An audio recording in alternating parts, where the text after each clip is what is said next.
Yeah, there we go. Hell yeah. Hell yeah. I accept your challenge, Gabe.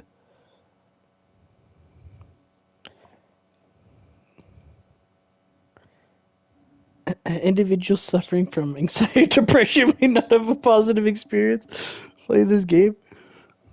Oh man.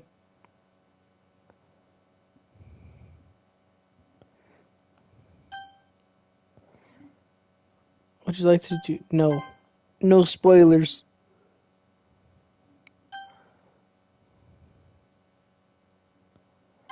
I agree. I. Yeah. For easily disturbed. Damn. Dude, it's so happy. Okay, hold on.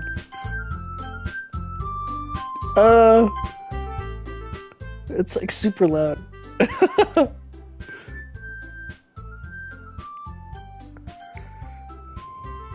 Okay. Those my bitches? Yeah, bro.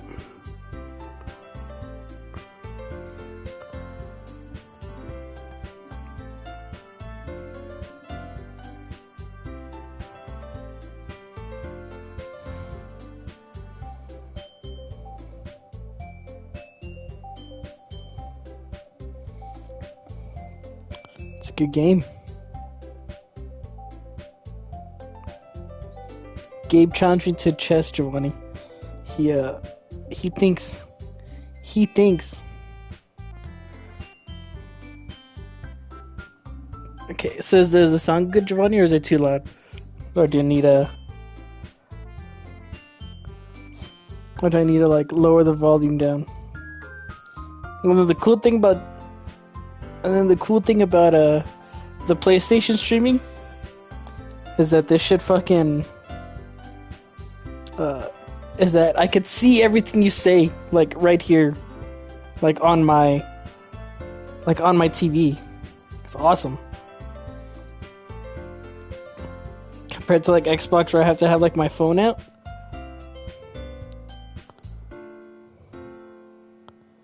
I could just have it, like, just like that.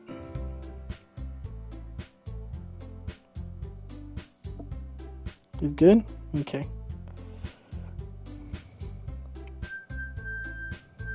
Alright.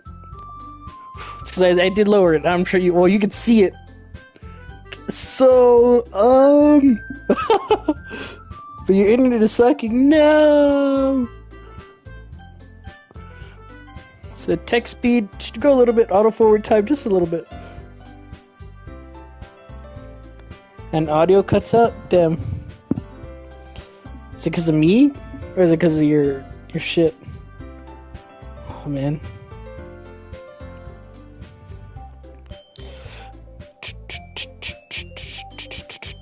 You see the music? There's no way that this is an edgy game, dude. I cannot believe that it is. Dialogue enable content warning? Nah, bro. Okay.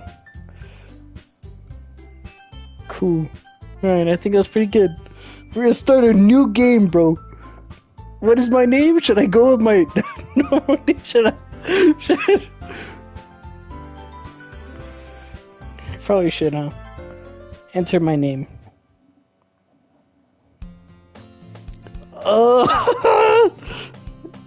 It's probably you, damn money.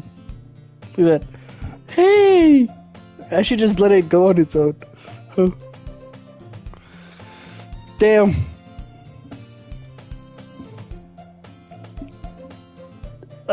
Should I just do like auto? Oh shit. You know that kind of friend you never seen yourself making today, but it just kind of works out because you've known each other for so long. We used to walk to school together on days like this, but starting around high school, she would oversleep more and more frequently. Now I'd get tired of waiting up. Damn, what a dick. Because she's going to chase after me like this. I almost feel better running off running away. Oh my god. I'm dyslexic, holy shit. However, I just saw an idol in front of the crosswalk and let Sayori catch up to me. You're about to hear some pretty cool voice. I overslept again.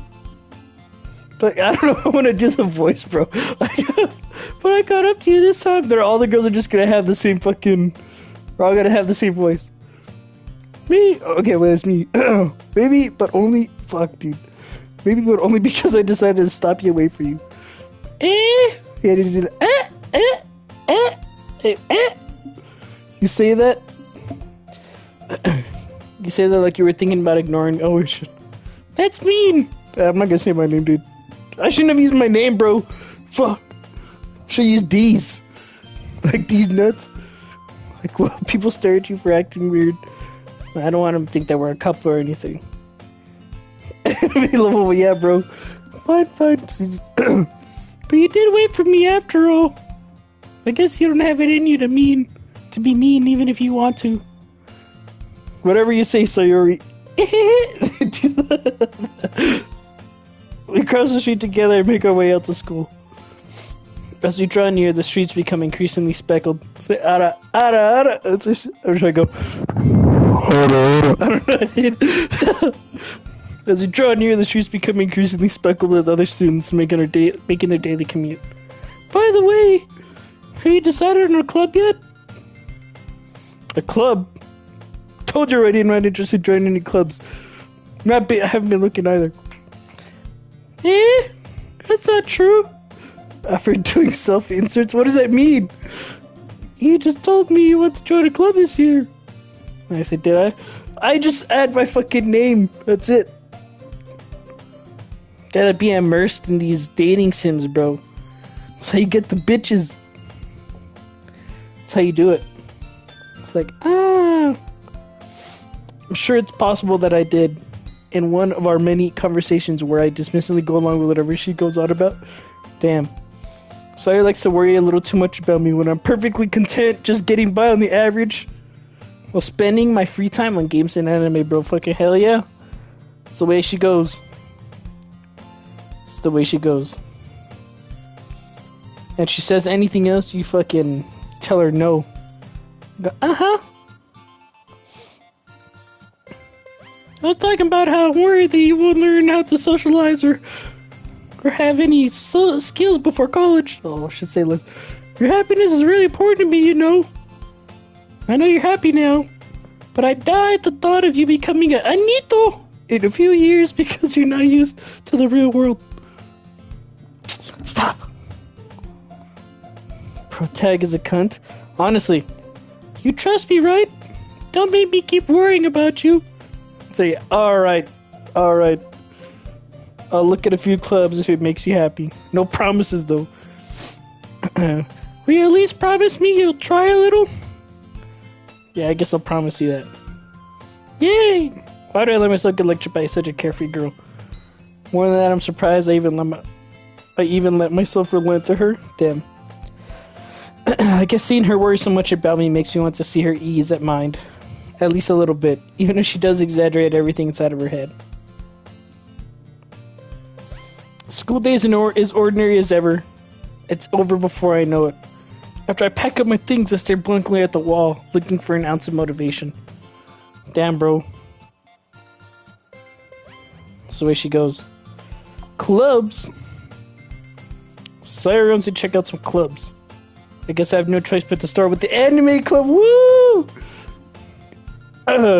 Like, Sayori. Sayori must have come into the classroom while I was spacing out. Oh shit. I look around and realize that I'm the only one left in the classroom. I thought I'd catch you coming out of the classroom. But I saw you just sitting here and spacing out, so I came in. Honestly, you're even worse than me sometimes. I'm impressed. You don't need to wait up for me, bitch. If it's going to make you late for your own club. Well, I thought you might need some encouragement, so I thought you know.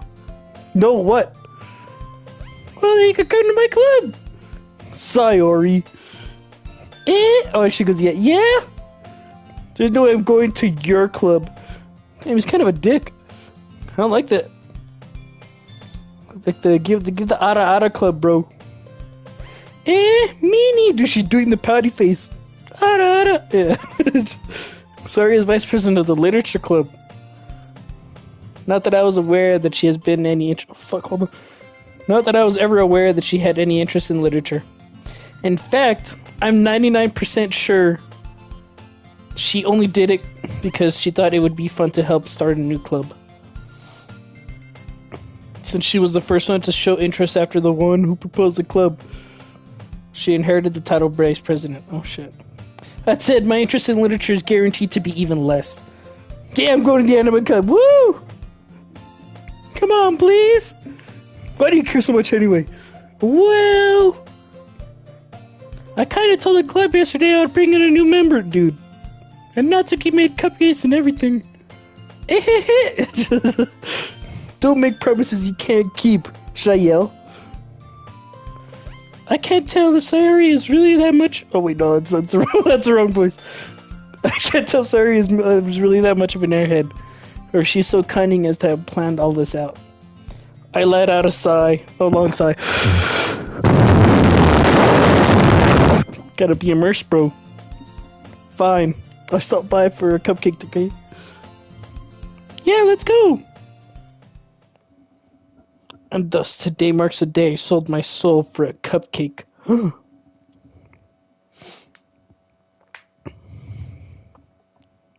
Yeah, bro, for sure. I'll be in there.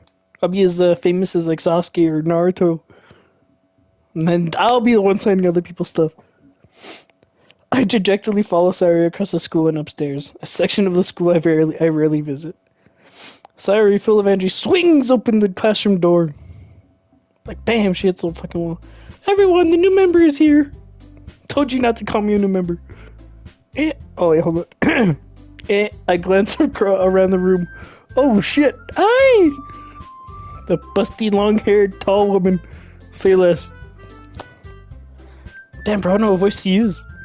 I don't have that many voices. I have just, like, my voice. And the... Hi, bitch. Wait, hold on. Welcome to the...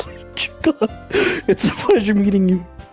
Sayori always says nice things about you. Seriously, you brought a boy? It's her anime sound effect. I don't know. Seriously, you brought a boy? Way to kill the atmosphere.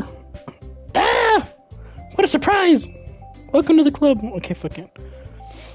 All words escape me in this situation. This club is full of incredibly cute girls. Oh, it's not wrong. I'm only gonna do voices for like, and they're fucking. If there's only one on screen. What are you looking at? If you want to say something, say it. Sorry, Natsuki. The girl with the sour eye whose name is apparently Natsuki is the one I don't recognize. Her small figure makes her look like a first-year student. She's also the one who made cupcakes, according to Sayori. You can just ignore her when she's just moody. Damn. Sayori says that quietly into my ear. What the hell? Then turns back around to the other girls. Anyway, this Natsuki, always full of energy, and this is Yuri, the smartest girl in the club. Don't say things like that. Yuri, who appears comparatively more mature and timid, seems to have a hard time keeping up with people like Sayori and Natsuki. Well, it's nice to meet the both of you. And it sounds like you already know Monica. Is that right? Is it Monica? Or Monica? Or Monica? It's great to see you again. Monica smiles sweetly. Bro, it's a seductive smile. She's bent over backward, bro. We do know each other. Well, we rarely talk, but we were in the same class last year. Monica's probably the most popular girl in class. Smart, beautiful, athletic. Basically completely out of my league. Damn, bro. So having her smile at me so gently feels a little... You too, Monica? Come sit down. We made room for you at the table so you can sit next to me or Monica. I'll get the cupcakes. Hey, I made them. I'll get them. She's pouting. Sorry, I got a little too excited. She's black. Gotta say Monique. Monica. I like Monica. Bussaka. How about I make some tea as well? The girls have a few desks arranged to form a table. As I already mentioned, it's been widened so that there's one space next to Monica and one space next to Sayori. Natsuki and Yuri walk over to the corner of the room where Natsuki grabs a wrapped tray and Yuri opens the closet. Still feeling awkward, I sat next to Sayori. Natsuki proudly marches back to the table, tray in hand. Okay, are you ready? Ta-da! Natsuki lifts the foil off the tray to reveal a dozen white, fluffy cupcakes decorated to look like little cats. The whiskers are drawn with icing, and little pieces of chocolate were used to make ears. Kawaii! I'm making myself cringe, bro. It's not good. I had no idea you were so good at baking, Natsuki. Well, you know. Just hurry and take one. She got the little toot too. Sayori grabs one first, then Monica, I follow. It's delicious. Sayori talks with her mouth full and has already managed to get icing on her face. I turn the cupcake around in my fingers, looking for the best angle to take a bite. Natsuki is quiet. I can't help but notice her sneaking glances in my direction. Is she waiting for me to take a bite? I finally bite down. The icing is sweet and full of flavor. I wonder if she made it herself. This is really good. Wow. So great. Thank you, Natsuki. Why are you thanking me? It's not like Haven't I heard this somewhere before? Yeah, bro. Made them for you or anything. I thought you technically did. Sorry, did. No said. Fuck. Well, maybe. But not for you. You know you baka. I should be like, alright. Okay. I give up on Natsuki's weird logic and dismiss the conversation. Yuri returns to the table, carrying a tea set. She carefully places a teacup in front of each of us before sitting down on the teapot, next to the cupcake tray. You keep a whole tea set in this classroom? What the hell? Kind of wish I do for her, bro. Don't worry. The teachers gave us permission. I can't do that. Just do the same girl voice for every girl, bro. After all, doesn't a hot cup of tea help you enjoy a good book? I guess. Don't let yourself get intimidated. You're just trying to impress you. Damn. That's not. Insulted, Yuri looks away. I meant that you know. Oh shit! I believe you, bro. I can't do these voices. Well, tea and reading might not be a pastime for me, but I at least enjoy tea. I'm glad. Yuri faintly smiles to herself in relief. Monica raises an eyebrow, then smiles at me. Should I make it black? So, you know what? Maybe consider the literature club. Wait, that's me. I was afraid of this question. Something tells me that I shouldn't tell Monica that I was practically dragged here by Sayori. Well, I haven't joined any clubs yet, and Sayori seems really happy here, so it's okay. Oh, that's okay. Don't be embarrassed. We'll make sure you feel right at home, okay? As president of the literature club, it's my duty to make the club fun and exciting for everyone. Monica, I'm surprised. How come you decided to start the club? ¿Por qué? You could have probably done a board member for any... You could probably be a board member for any of the other major clubs. Weren't you a leader of the debate club last year? She's like, well, you know. To be honest, I can't stand all the politics around the major clubs. It feels like nothing but arguing on the budget and publicity and how to prepare for events. I'd much rather take something why'd you put a fox? What is that? Why'd you put a raccoon? I'd much rather take something I personally enjoy and make something special out of it. And if it encourages others to get into literature, then I'm fulfilling that dream. Monica really is a great leader. Yuri now also nods in agreement. then I'm surprised there aren't more people in the club yet. It must be hard to start a new club. You could put it that way. Not many people are interested in putting all the effort to start something brand new. Especially when it's something that doesn't grab your attention, like literature. I can't read. You have to work hard to convince people that you're both fun and worthwhile. But it makes school events like the festival that much more important. I'm confident we can all really grow this club before we graduate. Right, everyone? Yeah! We'll do our best. You know it! Yeah! Everyone enthusiastically agrees. Such different girls all interested in the same goal. Monica must have worked really hard just to find these three. Maybe that's why they were also delighted by the idea of a new member joining. Though I still don't really know if I can keep up to their level of enthusiasm about literature. So, what kind of things do you like to read? Well, considering how little I've read these past few years, I don't really have a good way of answering that. Manga, yeah! I mutter quietly to myself, half joking. Natsuki's head suddenly perks up. Alexa, she wants to say something but keeps quiet. Not much of a reader, I guess. Well, that can change. What am I saying? I spoke without thinking after seeing Yuri's sad smile. Anyway, what about you, Yuri? Well, let's see. Yuri traces the rim of her teacup with her finger. She's gonna make sounds with it. My favorites are usually novels that build up deep and complex fantasy worlds. The level of creativity and craftsmanship behind them is amazing to me. And telling a good story in such a foreign world is equally impressive. Yuri goes on, clearly passionate about her readings. She seems so reserved and timid since the moment I walked in, but it's obvious by the way her eyes light up that she finds comfort in the world of books, not people. Damn. But you know, I like a lot of things. Stories with deep psychological elements usually immerse me as well.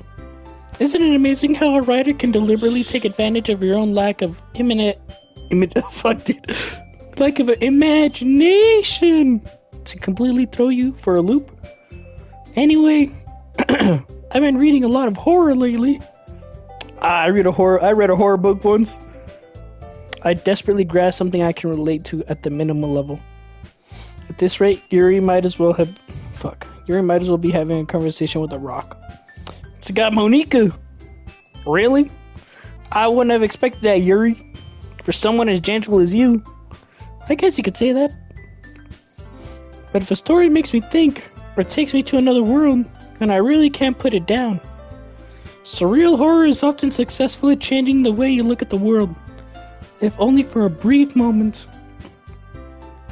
I hate horror. Oh, why's that? Well, Natsuki's eyes dart over to me for a split second. Never mind. That's right. You usually like to write about cute things, don't you, Natsuki? What? What gives you that idea? You left a piece of scrap paper behind the last club meeting. It looked like you were working on a poem called Don't Say It Out Loud and Give That Back. Fine. Your cupcakes, your poems. Everything you do is as cute as you are. Sayuri settles up behind Natsuki and puts her hands on her shoulders. I'm not quite. Natsuki, you write your own poems? Well, I guess. Sometimes, I guess. Why do you care? I think that's impressive. Why don't you share them sometime? No! Natsuki averts her eyes. You wouldn't like them. Fuck, dude. Not a very confident writer yet. I understand how Natsuki feels. Sharing that level of writing takes more than just confidence. The truest form of writing is writing to oneself. You must be willing to open up to your readers, expose your vulnerabilities, and showing even the deepest reaches of your heart. I can't fucking do that voice. Do you have to write? Do you have writing experience too, Yuri? Maybe if you share some of your work, You can set an example and help Natsuki feel comfortable enough to share hers. The quiet, guess it's the same for Yuri. I wanted to read everyone's poems. We all stood in silence for a moment. Okay, I have an idea, everyone. They go Natsuki and Yuri look quizzically at Monika. Let's all go home and write a poem of our own. The next time we meet, we'll all share them with each other. That way everyone is even. Yeah, let's do it. Yeah. Plus, now that we have a new member, I think it will help us all get a little more comfortable with each other and strengthen the bond of the club. Isn't that right? Monika smiles warmly, even once again. Hold on, there's still one problem. Wait, what does a fucking redneck or a black guy go? What? What's that? Now that we're back to the original topic of you joining the club, I've only come forth with what's been on my mind the entire time. I never said I was gonna join this club. Sarah may have convinced me to stop by, but I never made any decision. I still have other clubs to look at, and I lose my train of thought. Do they all look at you? All four girls stare back at me with dejected eyes. But sorry, I thought. I was saying that. Yeah, you all. I'm defenseless against these three. How am I supposed to make a clear-headed decision when it's like this? Dude, they look to the left, bro. Look at that. That is, if writing poems, you should DM me instead of me. You should DM instead of me. You can do more than one voice. Bro, no, you're good. You're a good DM one. I'm just doing this for the memes, bro. And plus, I'd be laughing the whole time because I feel like I'm embarrassing myself. That is, if writing poems is the price I need to pay in order to spend every day with these beautiful girls, fine. Right. Okay, I've decided then. I'll join the literature club. I can read. One by one, the girl's eyes light up. Yeah, I'm so happy. Saya wraps her arms around me, jumping up and down. Hey, cunts, let go. You really did scare me for a moment. If you really just come for the cupcakes, I'd be super pissed. Then let's make it official. Welcome to the literature club. Thanks, I guess. Okay, everyone. I think with that, we can officially end today's meeting on a good note. Everyone remember tonight's assignment? Write a poem to bring to the next meeting so we can all share. Monika looks over at me once more. I look forward to seeing how you express yourself. Wait, hold on. Yeah. Can I really impress the class star Monika with my mediocre writing skills? I already feel the anxiety welling up inside me. Meanwhile, the girls continue to chit-chat as Yuri and Natsuki clean up their food. Hey, since you're already here, do you want to walk home together? That's right, Zero and I never walk home together because... Should we stay at after school for clubs? Sure, might as well. Yay! When they go, Sugoi! With that, the two of us depart the club room and make our way home. The whole way, my mind wanders back and forth between the four girls. Sayori, Natsuki, Yuri, and of course Monika. Will I really be happy spending every day after school in a literature club? Perhaps I have to have the chance to grow closer to one of these girls. Well, fucking say less. Alright. I'll just need to make the most of my circumstances. And I'm sure good fortune will find me. And I guess I started writing a poem tonight. Alright. It's time to write a poem, bro. Alright, I need your guys' poetical advice. Alright, Gabe and Giovanni? Okay, pick words you think your favorite club member would like. Something good might happen with whoever likes your poem the most. Alright. I'm more leaning toward I'm leaning more toward the fucking super edgy long-haired girl. But she's like super edgy and dark. So I'm going to assume with like tragedy. Fuck. Fucking depression. Fuck.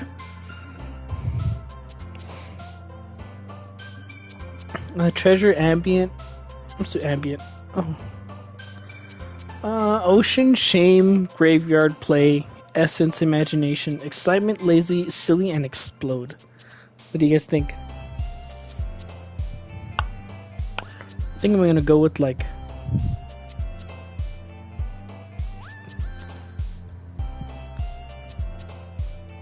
the fuck is effulgent? Effulgent graveyard? Shit, dude. I went with graveyard. Sticky, inferno, fireworks, alone, clumsy, anxiety, awesome, misfortune, fluffy, and summer.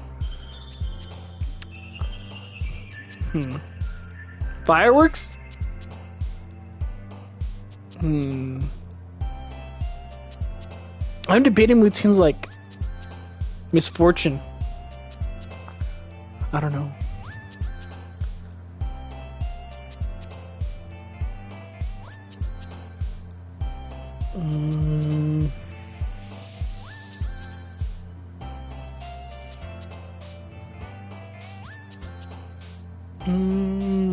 Fuck. We just do that. Eeny, meeny. Like, just eeny, meeny. Okay. Eeny, meeny, miny, mo. Catch a tiger by the toe. If it hollers, let him know. Eeny, meeny, miny, mo. Okay.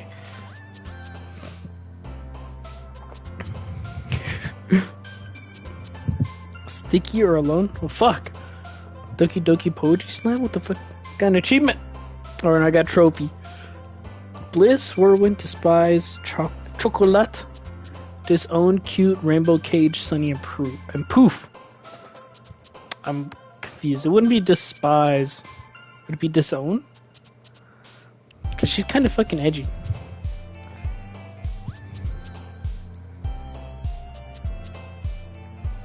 I don't know who to pick.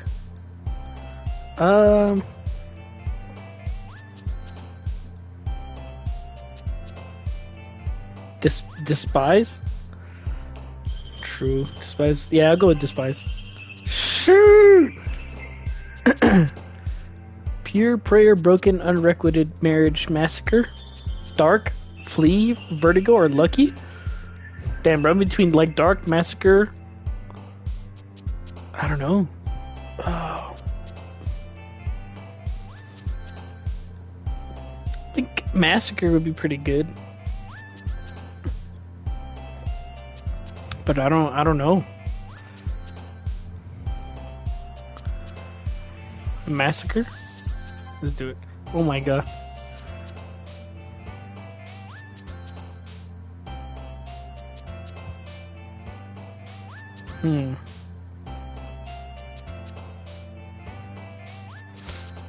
Electricity, heart. Rose, bed, playground, hurt, lollipop, amazing, promise, and whistle. Electricity? Okay. What the fuck? Yeah, you got it, bro. What the hell? Let's go with like dark. Sensation, atone, defeat, milk, desire, sugar, fester, passion, together, wrath. I think I'm gonna go with like desire or wrath. I don't know. Think wrath? Oh my god. Variance, candy, special dance, vivid, agonizing, fantasy, vacation, strawberry, and smile. I don't think it would be fantasy, even though she's into that fantasy shit. But I don't know. Could be vivid too. Agonizing? Oh my god. Okay, there's disoriented, vitality, vibrant, starscape, anger, fear, covet, cheer, comfort. Doki Doki. Dude, Doki Doki for the meme.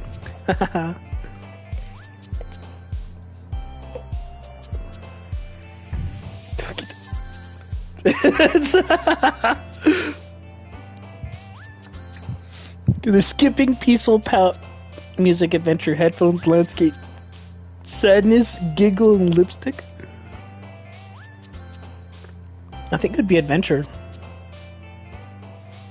I don't think sadness. You think so? I think sadness is gonna be the girl on the left. Yeah. Raindrops, melody, kitty, existence, empty, extreme, melancholy, rain cloud, whisper, and journey. I think it's gonna be existence.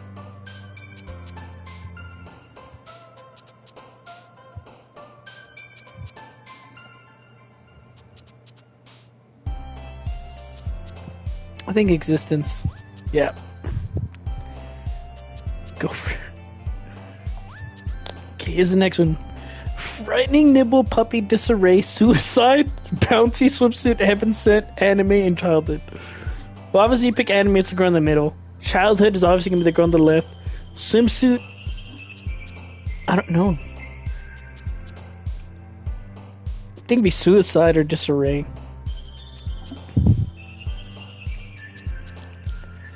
But I don't know. It's like really weird, like... Frightening, I don't think would be it. It'd be disarray or suicide for sure. What do you mean, good luck? What does that mean?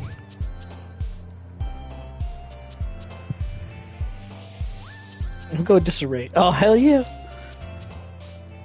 Judgment, universe, sweet, dazzle, flying, daydream, kawaii, color, email, vanilla. I'll go universe. Say less. Kiss, calm, family, nightgown, infallible, or infallible. Analysis, analysis, fickle, skirt, beauty, parfait. Fuck. I don't know. We'll go with fucking analysis. Oh shit. Hop, infinite clouds, aura, incongruent. No, incongruent, sorry. Jump, death, memories, friends, secretive. With this. Okay, hell yeah. Peace, afterimage, scars, socks, romance, spinning, contamination, jumpy, heartbeat, and portrait. Scars? Meager, sparkle, party, hopeless, feather, boop, forgive, Valentine, unstable. Do unstable. Disaster, laugh, precious, uncanny, cheeks, lust, climax, holiday, warm, and philosophy. We'll do disaster. Man, that was easy. Oh, we're back again with the fucking...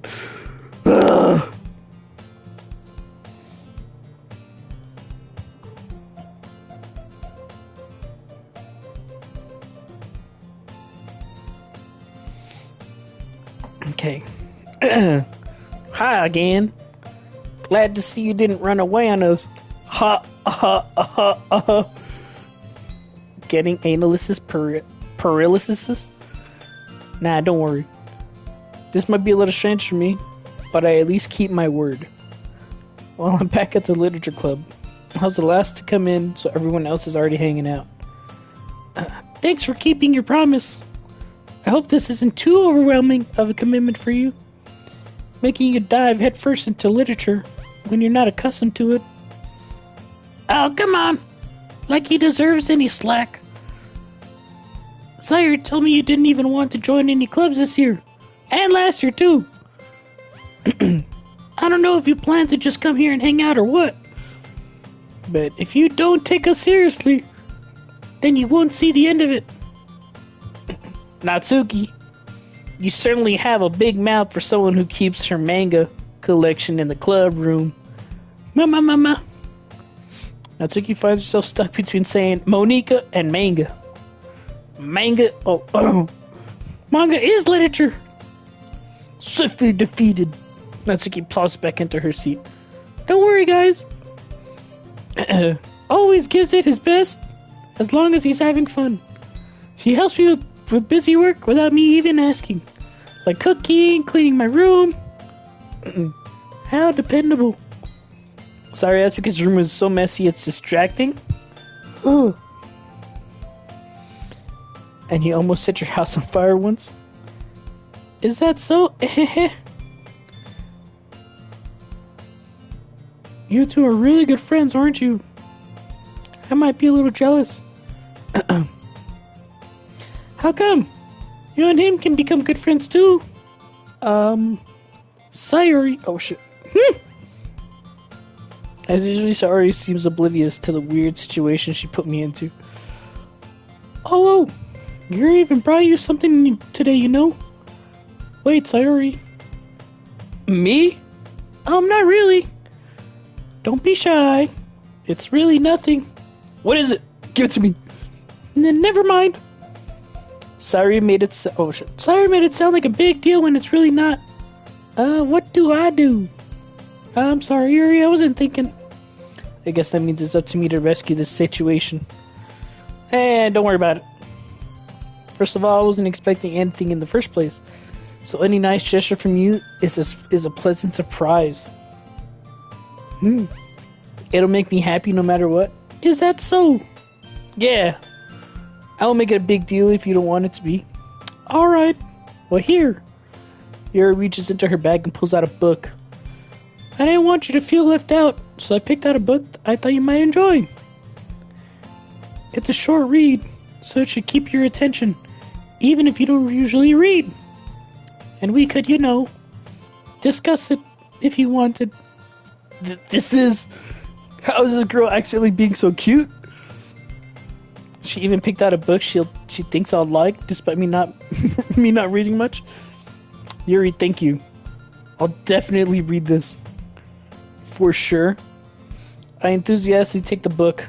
Phew. Well, now you can read it at your own pace. I look forward to hearing what you think. Shit.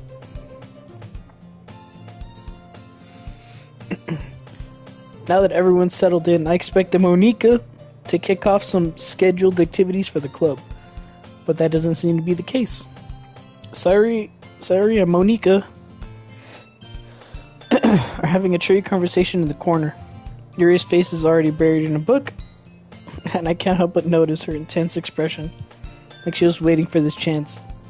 Meanwhile, Natsuki is rummaging around in the closet. Damn. I'm really curious to talk to Yuri a little bit more, but at the same time, I feel bad for distracting her from her reading. I catch a glimpse of the cover of her book. It looks like the same book that she lent to me. More than that, she seems to be on the first few pages.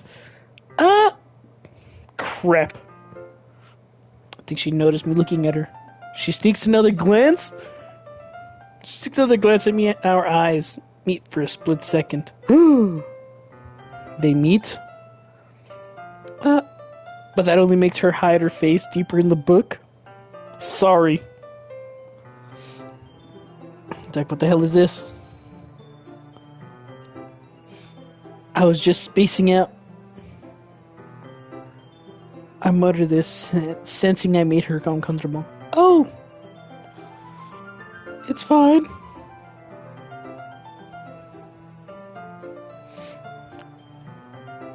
If I was focused, then I probably wouldn't have noticed you in the first place. But I'm just rereading a bit of this, so... That's the book you gave me, right? Mm-hmm. I want to reread some of it. Not for any particular reason. Just curious. How come we don't have two copies of the same book? Well, when I stopped at the bookstore yesterday... that's not what I meant. I mean... I just happened to buy two of them. Yeah, whatever. Yeah, huh? I see. There's something fairly obvious here that Yuri isn't telling me. But I decide to let it go. I'll definitely start reading it soon. I'm glad to hear. Once it starts to pick up, you might have a hard time putting it down. Like, I pick these up and put them down. Arnold. It's a very engaging and relatable story. Is that so? What's it about anyway? Well... Yuri closes the book and scans her eyes. Over the back. The book is titled Portrait of Markov. There's an ominous looking eye symbol on the front cover. Alright.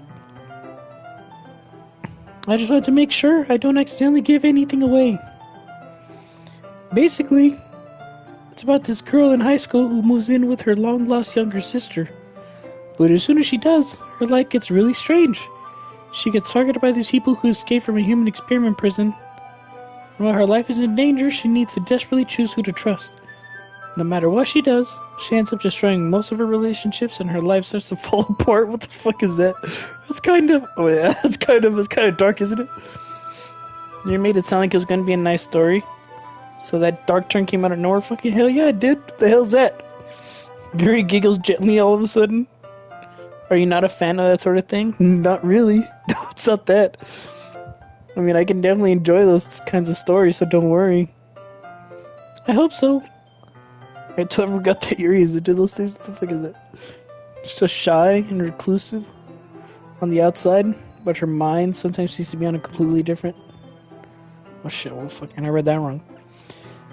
It's just that those kind of stories, they they challenge you to look at a life form from a strange new perspective. When horrible things happen, not just because someone wants to be evil, but because they have their own goals or their own philosophy that they believe in. Then suddenly, BAM! When you thought you were related to the protagonist, they're made out to be the naive one for letting their one-sided morals interfere with the villain's plans. I'm rambling, aren't I? Not again. I'm sorry. Hey, don't apologize. I haven't lost interest or anything. Well, guess it's alright then. But I feel like I should let you know that I have this problem. When I let things like books and writings fill my thoughts, I kind of forget to pay attention to other people. So I'm sorry if I end up saying something strange. And please stop me if I start talking too much. I really don't think you need to worry. I'm the same way. That just means you're passionate about reading, yeah. The least I can do is listen. It's a literature club after all, yeah. That's true. In fact, I might as well get started reading it, right? You don't have to. What are you saying? Just a moment ago, you said you're looking forward to it. Let me just get the book. Give me this shit right now. I quickly retrieve the book that I had put into my bag. Alright, it's fine if I say here, right? I slip into the seat next to Yuri's. Yeah. I say, are you sure? Seem a little apprehensive. I'm sorry. It's not that I don't want you to. It's just something I'm not very used to. That is, reading in company with someone. I see. Well, just tell me if I end up distracting you or anything. Alright. I open the book and start the prologue. Okay. I soon understand what Yuri means about reading in company. It's as if I can feel her presence over my shoulder as I read. It's not particularly a bad thing. Maybe a little distracting, but the feeling is somewhat comforting. That's nice. Good for him.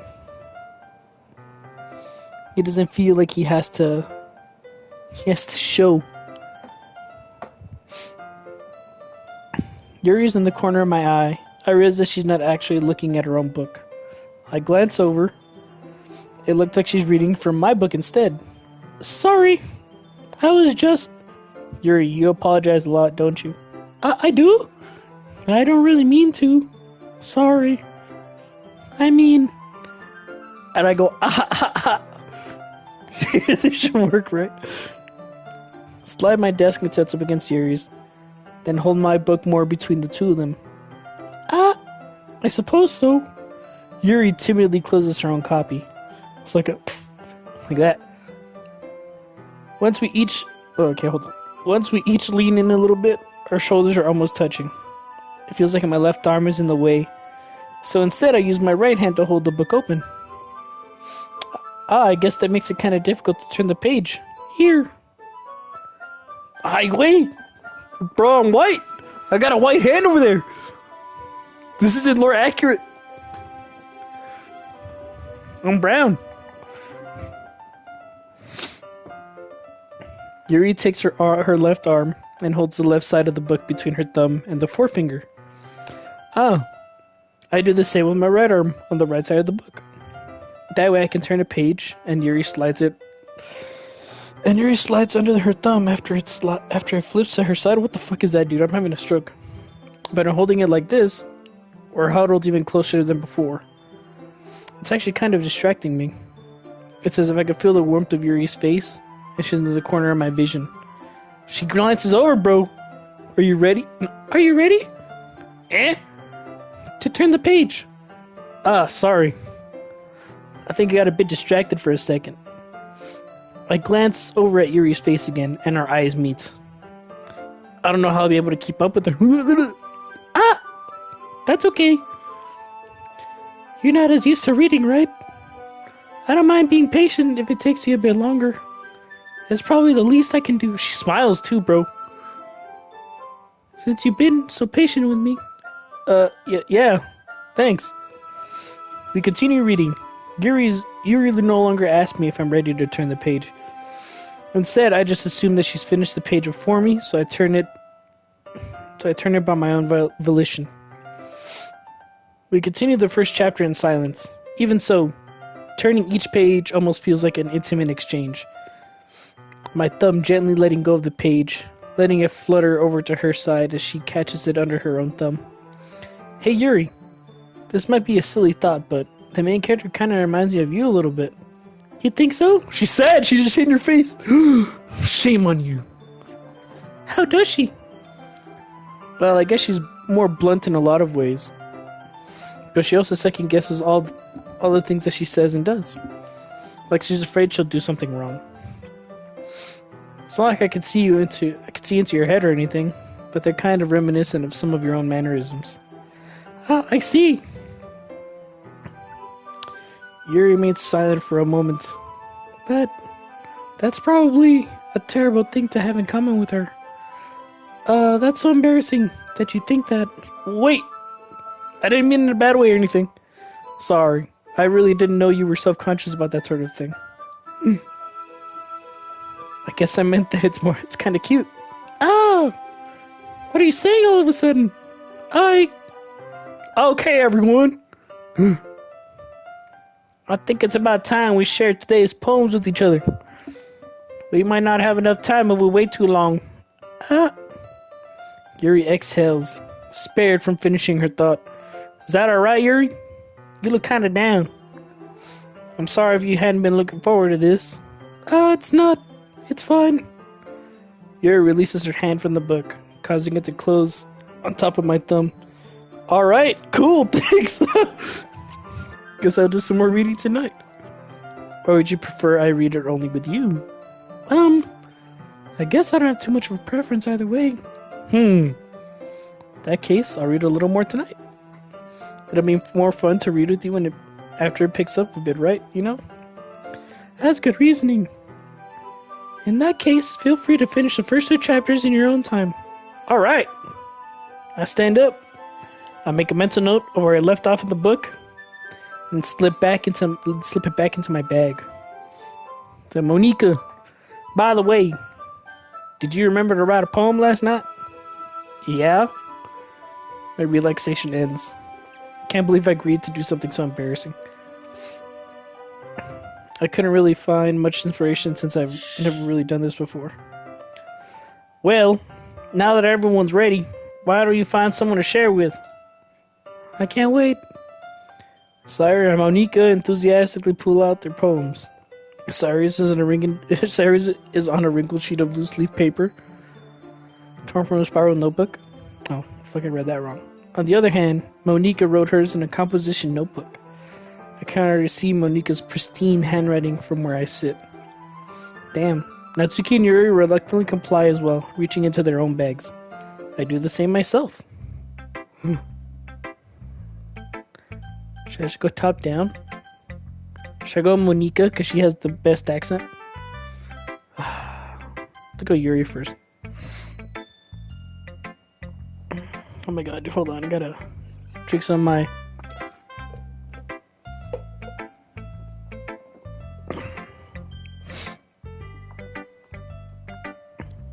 Yuri seems the most experienced, so I should start with her.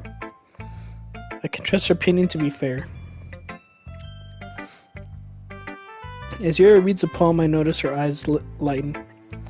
Exceptional. Huh? What was that? Huh? Did I say that out loud? Yuri first covers her mouth, but then ends up covering her whole face. Hi, he's gonna hate me. Really do anything wrong, Yuri? I guess you're right. What am I getting so nervous for? Aha, aha, aha. Yuri takes a breath. So, what kind of writing experience do you have? Your use of imagery and metaphors indicates you've written a lot of poetry before. Really? Well, that's a huge compliment coming from you. This is actually my first time, really. Huh? Yuri stares at me blankly, then looks at my poem again. Well, I know that.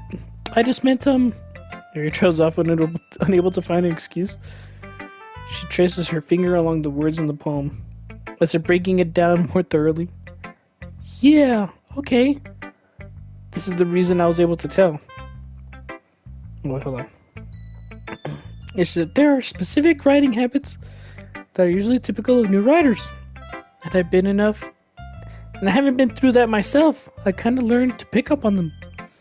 I think the most noticeable thing I recognize in new writers is that they try to make their own style very deliberate. In other words, they tend to pick up a writing style separate from the topic matter, and they form-fit the two together. The end result is that both the style and the expressiveness are weakened. Oh, fuck. Once Yuri finds her train of thought, it's as if her demeanor totally changes. Her stammering is completely gone, and she sounds like an expert. Of course, that's not something you can be blamed for. There's so many different skills and techniques that go into writing even a simple poem. Not just finding them and building them, but getting them to work together is probably the most challenging part. It might take you some time, but at least it comes with practice, and learning by example and trying new things. I also hope that everyone else in the club gives you valuable feedback. Natsuki can be a little bit biased though. Biased? How? Well, never mind. I shouldn't be talking about people like that. Yeah, honestly. Sorry. It's cool. Not sure if Yuri's apologizing to herself, to me, or to Natsuki. Do you mind if I read your poem now? Please do. I love to share my thought process behind it. Yuri smiles dreamingly. Oh, wait, hold on. Yuri smiles dreamily as that's a rare opportunity for her. Oh, fuck. Oh, fuck. Which itself is kind of funny. After all, isn't this supposed to be a literature club? Oh, fuck. Ghost under the light. The tendrils of my hair illuminate beneath the amber glow. Bathing. It must be this one. The last remaining streetlight to have withstood the test of time. The last yet to be replaced by the sickening blue-green hue of the future. I bathe. Calm, breathing air. Oh, wait, hold on. I bathe calm, breathing air of the present but living in the past. The light flickers. I flicker back. I'm sorry I have such terrible handwriting. What? I wasn't thinking that at all. But it took you a long time to read. Oh. Well, I don't read script very often.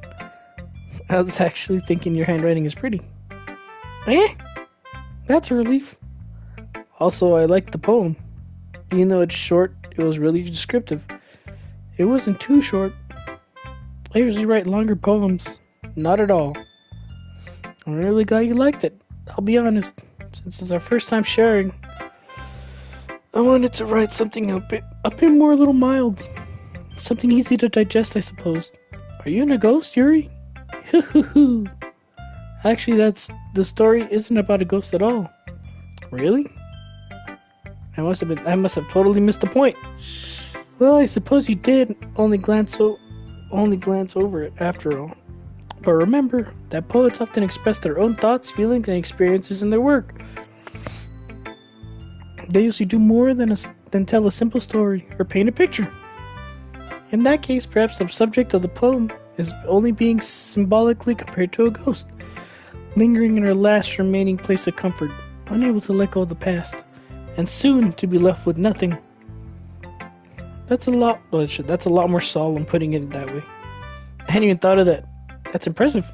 It's nothing really. Yours was impressive too, so nah. If anything, I could probably learn a thing or two from you. You think so? Yeah, of course. Ah, you know, I was really nervous about doing all this, but in the end, I enjoyed it. I'm going to keep doing my best for you. Oh, me too. Shoo. I'm doing Monica next, bro. It's fucking easiest voice to do. Hi. Having a good time so far? Yeah. Good, glad to hear it. By the way, since you're new and everything, the hell, what are you looking over there? What are you looking at, Benji?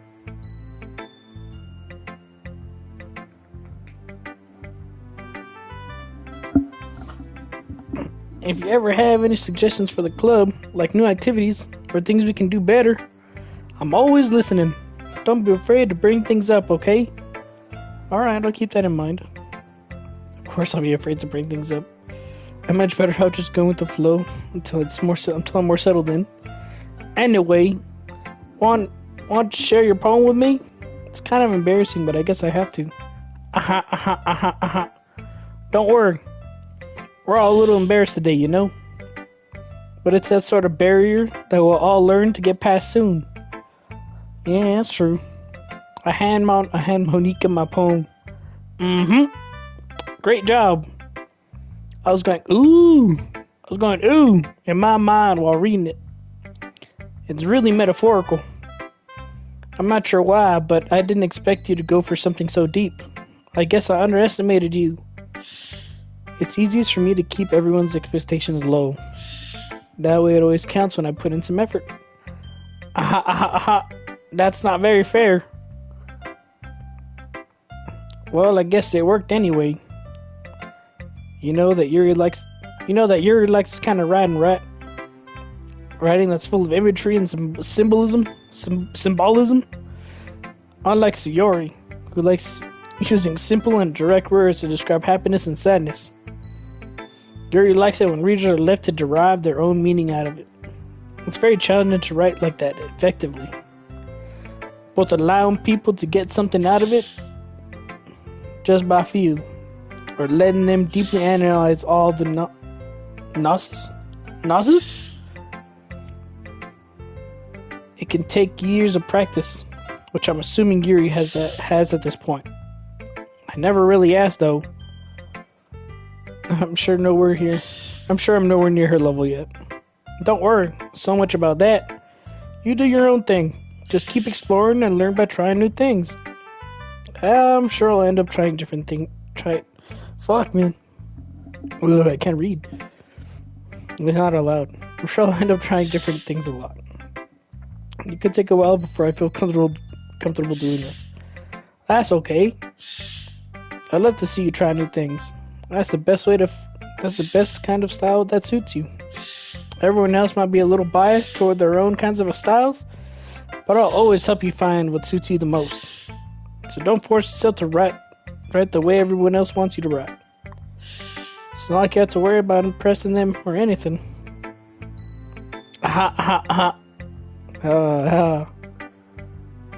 Anyway, you want to read my poem now?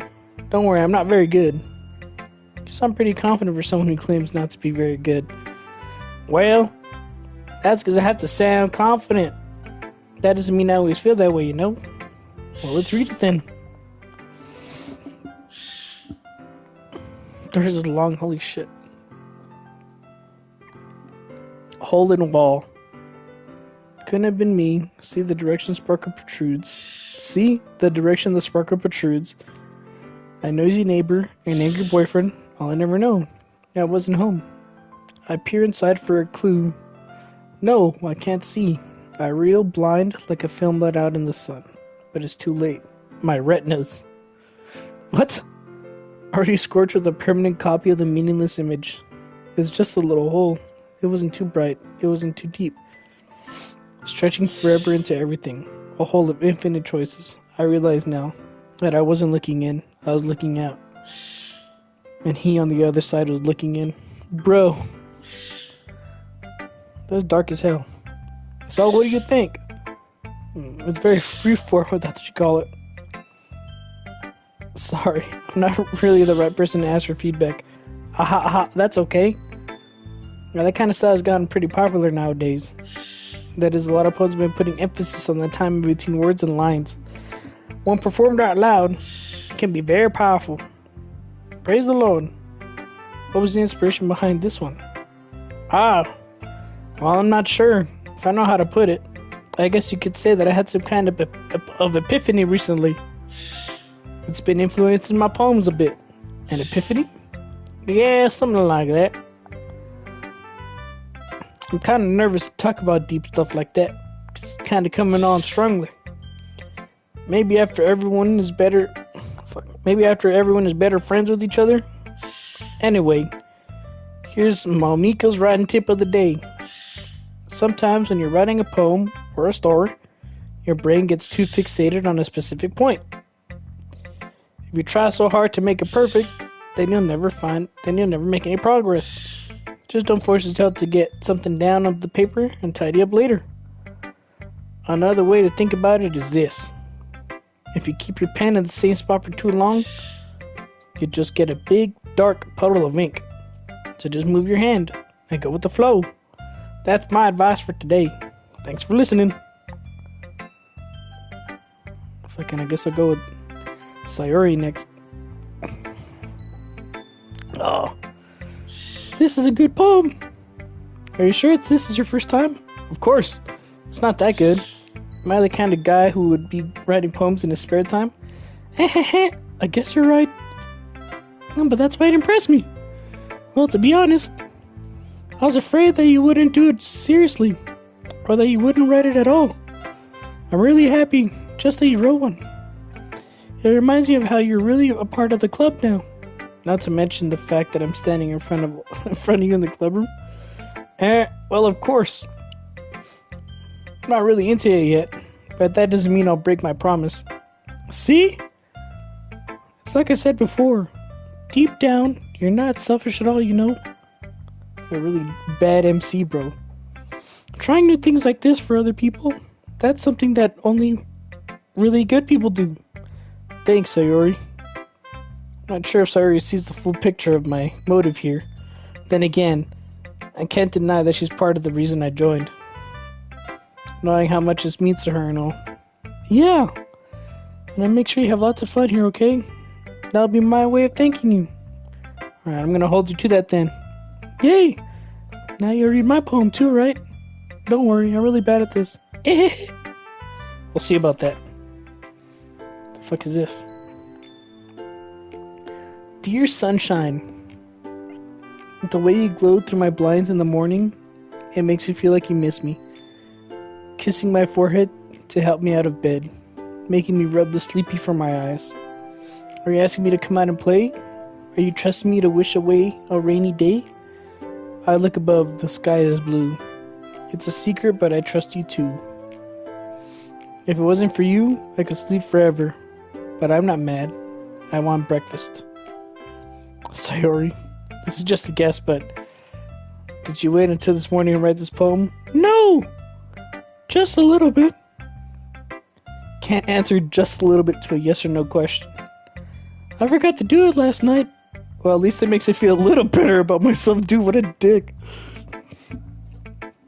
Don't be mean. I still tried my best. Yeah.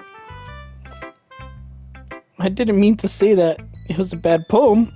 It came out nice, or how should I put it? It sounds just like you. Really? Yeah. Especially that last line. I made eggs in the toast. Even though you were late to school. It's bad to skip breakfast. Not really. I get all cranky. Well, I guess there's no point of arguing. Anyway, thanks for showing me. This is so much fun. Monika's the best. Yeah. But next time I won't forget. I'm gonna write the best poem ever. Well, I guess I look forward to it. I'm glad hers is short, dude. Fucking everyone else's is long as shit.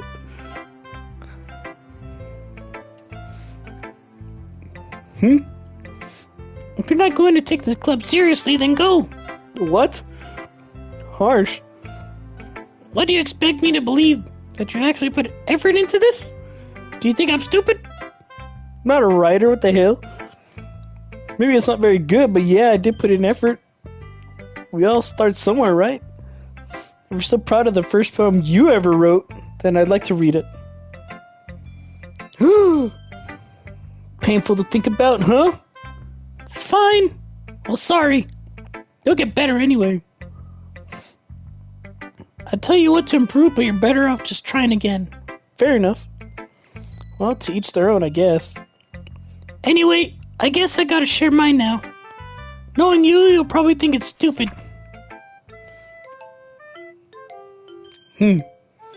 Eagles can fly. Monkeys can climb. Crickets can leap. Horses can race. Owls can seek. Cheetahs can run. Eagles can fly. People can fly. Or no, people can try. But that's about it. Yeah. I told you that you weren't gonna like it. I like it. What? Just be honest. I am. Why are you so convinced that I wouldn't like it? Well, because everyone in school thinks that writing has to be all sophisticated and stuff. So people don't even take my writing seriously. But isn't the point of poems for people to try to express themselves? Your writing style wouldn't make your message any less valid. Yes, exactly. I like when it's easy to read, but it hits you hard. Like in this poem. Seeing everyone around you do great things can be really disheartening. So I decided to write about it. Yeah, I understand. But the other nice thing about symbol writing is that it puts more weight on the wordplay. Like I set up for a rhyme at the end, but then made it fall flat on purpose. It helps bring out the feeling in that last line. So you did. I guess more went into that than I realized. That's what it means to be a pro. I'm glad you learned something. Didn't expect that from your youngest one here, did you? Yeah, I guess not. I decided to humor her with the last comment. I don't really care how old everyone is. But if Natsuki's feeling proud, then I won't take that away from her. Yeah, whatever. Whew. I guess that's everyone. Glance around the room. That was a little more stressful than I anticipated. It's as if everyone is judging me for my mediocre writing abilities. Even if they're just being nice, there's no way my poems can stand up to theirs. This is a literature club after all. I sigh. Guess that's what I ended up getting myself into. Across the room, Sari and Monika are happily chatting. My eyes landed on Yuri and Natsuki. They gingerly exchange sheets of paper sharing their respective poems. As I read in tandem, I watch each of their expressions change. Natsuki's eyebrow furrow in frustration. Meanwhile, Yuri smiles sadly. What's with this language? Eh? Did you say something? Eh, it's nothing. Natsuki dismissively returns the poem to the desk with one hand. I guess you could say it's fancy. Ah, thanks! Oh shit, that's the wrong voice. Yours is cute. Cute! Did you completely miss the symbolism or something? It's clearly about the feeling of giving up. How can that be cute? I know that. I just meant the language, I guess. I was trying to say something nice. Eh? You mean you have to try hard to come up with something nice to say? Thanks, but it really didn't come out nice at all. Well, I do have a couple of suggestions. If I was looking for suggestions, I would have had someone who actually liked it. Which people did, by the way. Sayuri liked it. And he did too. So based on that, I'll gladly give you some suggestions of my own. First of all, excuse me, I appreciate the offer, but it's been a long time establishing my writing style. I don't expect it to change anytime soon. Unless, of course, I come across something particularly inspiring, which I haven't yet. Eh! And he liked my poems too, you know. He even told me he was impressed by it. Atsuki suddenly stands up. Oh? I didn't realize you were so invested in trying to impress our new member, Yuri. Eh? That's not what I... Yeah, you're right. Yuri stands up as well. Maybe you're just curious that he appreciates my advice more than he appreciates yours. Huh? And how do you know you didn't appreciate my advice more? Are you that full of yourself? No. If I was full of myself, I'd deliberately go out of my way to make everything I do overly cutesy. Is everyone okay? Well, you know what? I was the one whose boobs magically grow a size bigger as soon as he starts showing up. No, Natsuki! Natsuki, that's little. This doesn't involve you! I don't like fighting, guys! Suddenly, both girls turned towards me as if they noticed that I was standing there. She's trying to make me look bad. That's not true. She started it. If she could get over herself and learn to appreciate that simple writing is more effective, then this wouldn't have happened in the first place. What's the point in making your poems all convoluted for no reason? The meaning should jump out of the reader, not force them to have to figure it out. Help me explain to her. Wait. There's a reason we have so many deep and expressive words in our language. It's the only way to convey complex feelings and meaning the most effectively. Fuck, dude, I can't read. Avoiding them is not only unnecessarily limiting yourself, it's also a waste. You understand that, right? How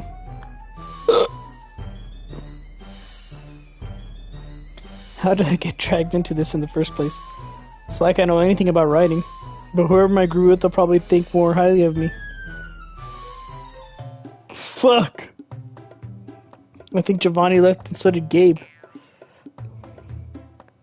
Why'd you guys leave, bro? Any help?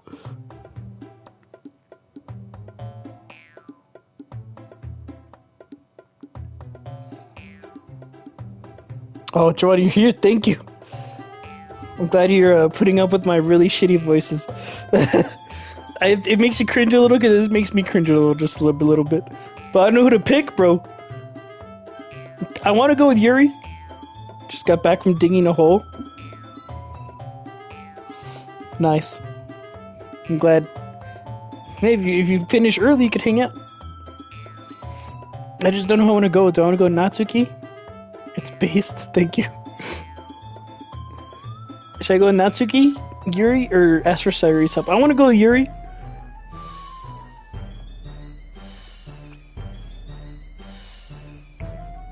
I know this is a horror game, but I know that I don't say anything, but I think there's romance in this, but I don't know. Go with the pretty one. Gabe, you're back too. Okay, I'll go with Yuri. See? Gabe, you missed my clue. Go Yuri. Because Yuri also means lesbian porn. Well, you're not wrong. I know that. What was that manga called? Orange? Is it called Orange? It's like it's got the girl and they're like I can't remember. I think it's Orange. Natsuki. You're right that I liked your poem. See? Or see? Wait. That's not an excuse for you to be so mean. You shouldn't pick a fight just because someone's opinion is different. That's not what happened at all.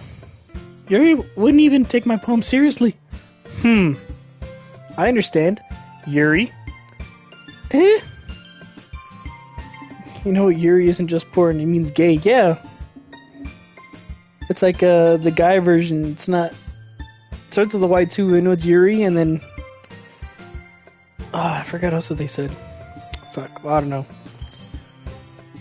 Like, You're a seriously talented writer. It's no secret that I was impressed. Well, that's... But here's the thing.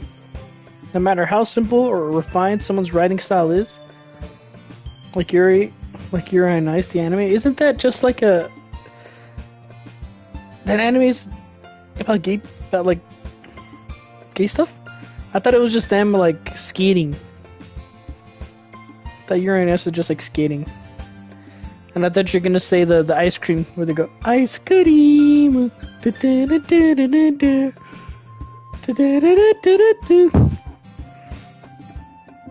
They're still putting feelings into it. And yeah, it's ice skating, yeah. Is there more? No, there's not more, right? You're still putting feelings into it, and it becomes something really personal. And that's why Natsuki felt threatened when you said her poem was cute. But it's also gay. Because it's ice skating. Oh, I don't know. I've never seen it. I've heard about people talking about it. But it never caught my eye anyway.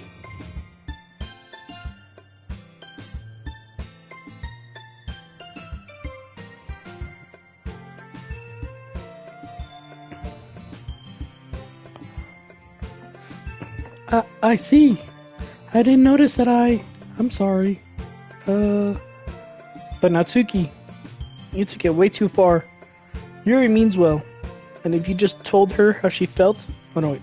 And if you just told her how you felt, then this wouldn't have happened in the first place. Are you kidding? That's exactly what I did. It was her that... Natsuki, I think that's enough. You both said some things that you didn't mean. Yuri apologized. Don't you think you should too? She's gonna say the N-word. Natsuki clenches her fists. In the end, nobody has taken her side. She's trapped, and at this point, being defiant only... She's trapped at this point, being defiant only because she can't handle the pressure. What the fuck? I end up even feeling bad for her. Sometimes when I'm hurt, it helps to take a walk and clear my head. Sorry, she doesn't... Oh no, sorry, she doesn't need to... You know what? I'm gonna do that.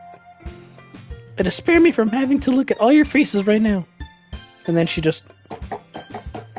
Damn, only Monique could say the N-word? Yeah, honestly, bro. Without warning, Natsuki catches her own poem. Snatches her own poem up from the desk and storms out. On her way out, she crumbles up the poem with her hands and throws it in the trash. Natsuki! She really didn't mean to do that. She really didn't need to do that. I look across the room. Yuri has her chin braided in her hands while she stares at her own desk. I gingerly approach her and sit in an adjacent chair. She goes, Everything alright? I'm so embarrassed.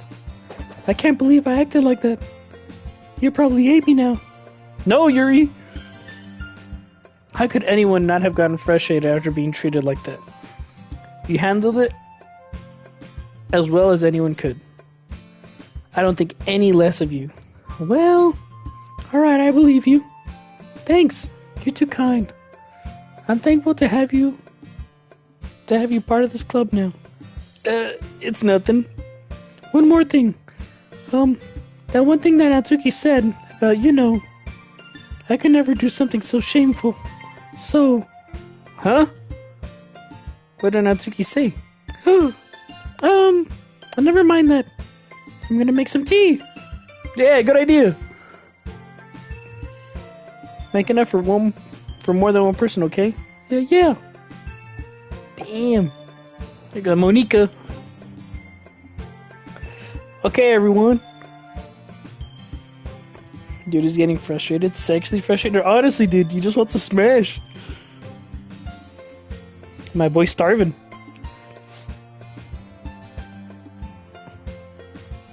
It's just that time for us to leave. How did y'all feel about sharing poems? It's a lot of fun. Well, I'd say it was worth it. It was alright, mostly. How about you? Yeah, I'd say the same. It was a neat thing to talk about with everyone. Awesome! In that case, we'll do the same thing tomorrow. And maybe you'll learn something from your friends, too. So your poems will turn out even better.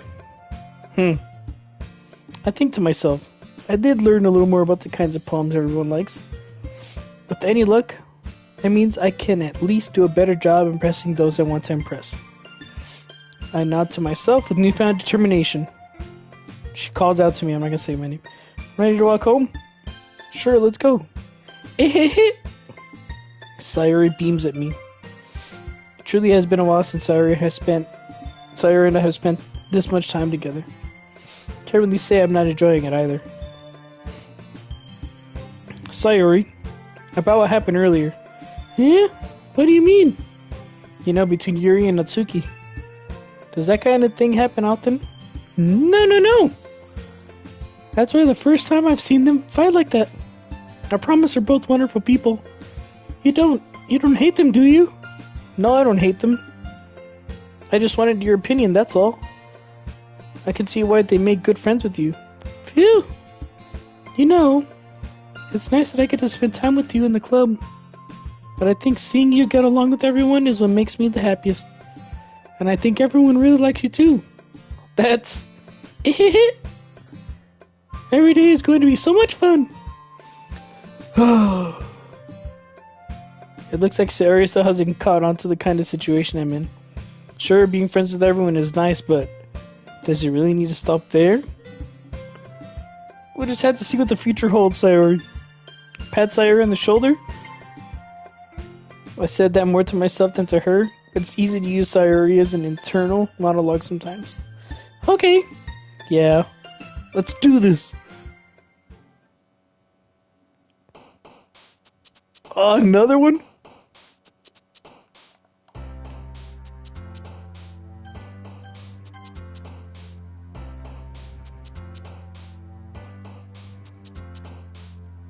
There we go.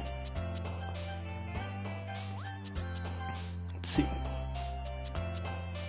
Okay, let's keep going. Okay, Giovanni. I'm gonna start picking shit again.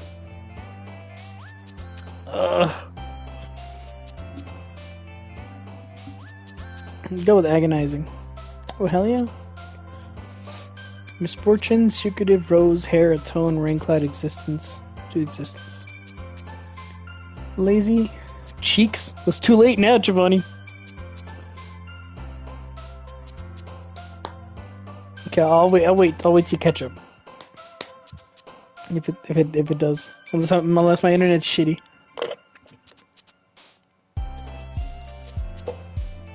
Okay, oh my god. Intellectual, fluffy, crimson, spinning, effulgent, vivid, feather, marshmallow, excitement, nature. Aren't these kind of the same words? I think it's vivid.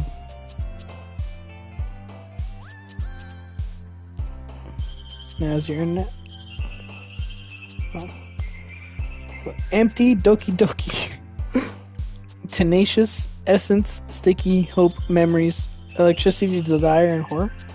I think it'd be horror?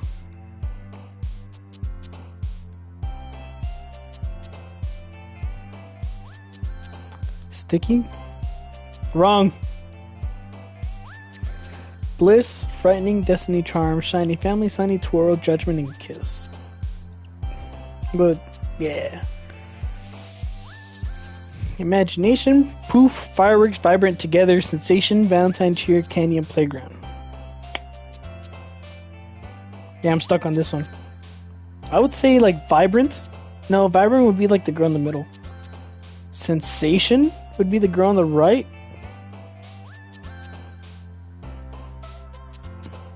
Imagination's good too.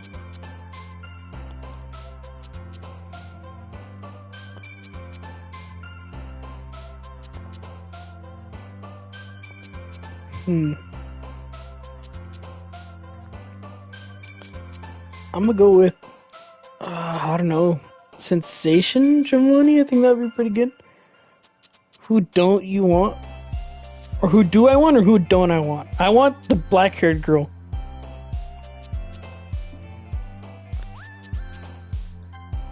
Oh, hell yeah. Like, sensational. With the black-haired girl, Giovanni. The childhood friend always loses, bro. Never doing that. Then the bratty, like, lolly, ain't doing that. The long black-haired beauty.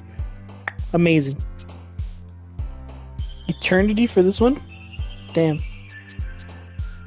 Tragedy, vertigo, childhood, unending, pain. Maybe unending. Unending would be good.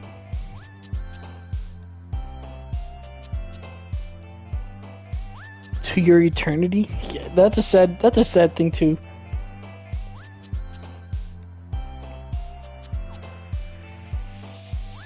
That one definitely does make me sad. I've only seen sad things. I'm going to ignore what you just said, Gabe. That is We're talking about colors, bro. Anyway, we're gonna go with Wrath. Heartbeat, Fester, Extreme, Lucky, Inferno, Hop, Defeat, Variance, Infallible.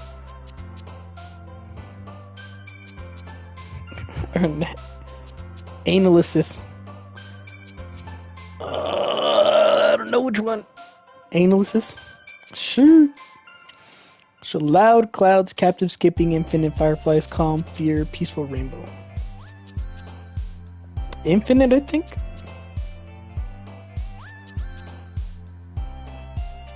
I'm thinking Infinite. What do you think? Either Infinite or like... Okay. Flying, Unstable, Friend, Sparkle, Uncanny, Nightgown, Forgive, Climax, Suicide, and Flower. I'm gonna go with Unstable. Yeah. Got Death. Uncanny Encounter. Sorry, Gabe, I picked. Yeah, I know for this one though. This one, I'm very confusion on this one. Well, no, because it could be Death. Razzle Dazzle. That's the wrong one. That's okay, I guess. Ocean Passion. It'd be fucking, dude. It's definitely gonna be like. It's gonna be After Image, bro.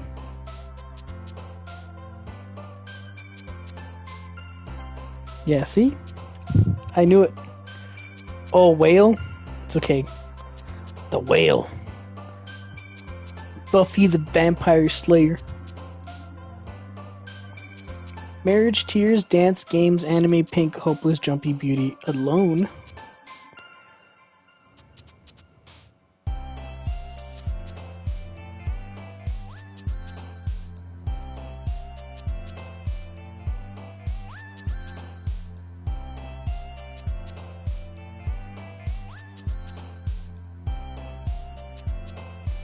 I don't know about this one. Alone, Hopeless, Good Luck. You just letting me choose? I'll go with Hopeless. Fuck.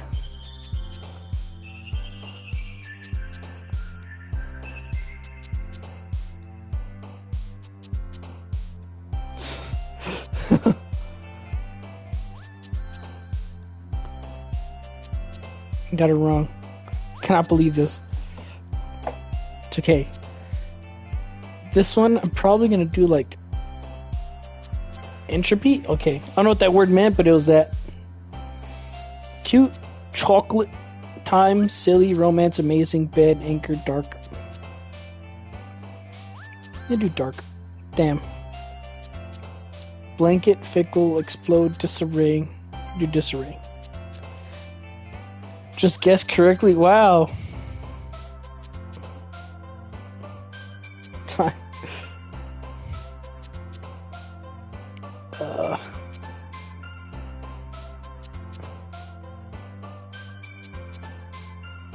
Melancholy? Yeah. Hell yeah. Giggle, sweet, swimsuit, jump, dream, mouse, skirt, love, and sunset. And sugar?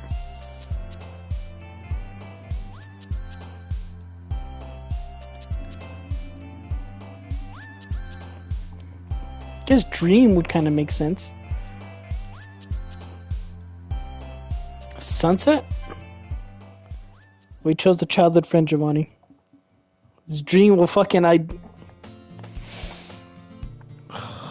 It's too late now. I fucking picked.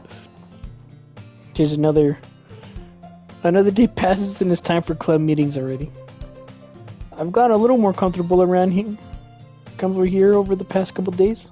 I should have waited. I was gonna pick Dream, but you said Sunset. I'm like, alright, cool. Because it's a vivid. Childhood friend never wins? No, fuck no. I don't want the childhood friend to win.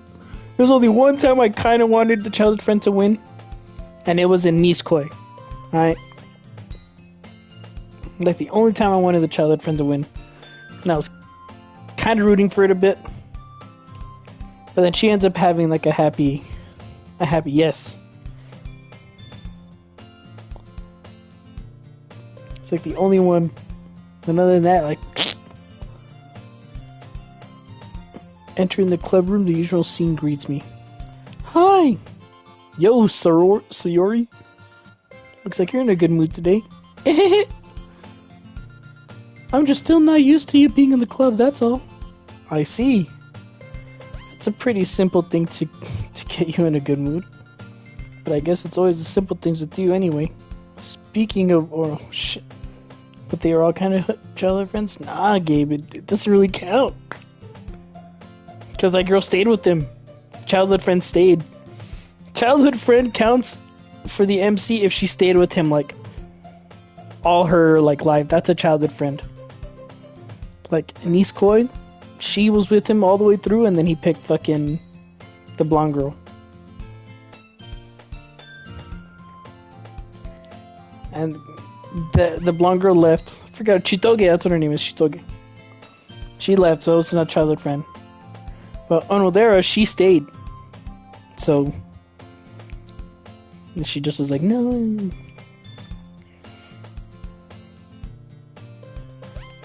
No, Nisekoi's really good, Javon. You should read it. Or watch it. Both. Do both.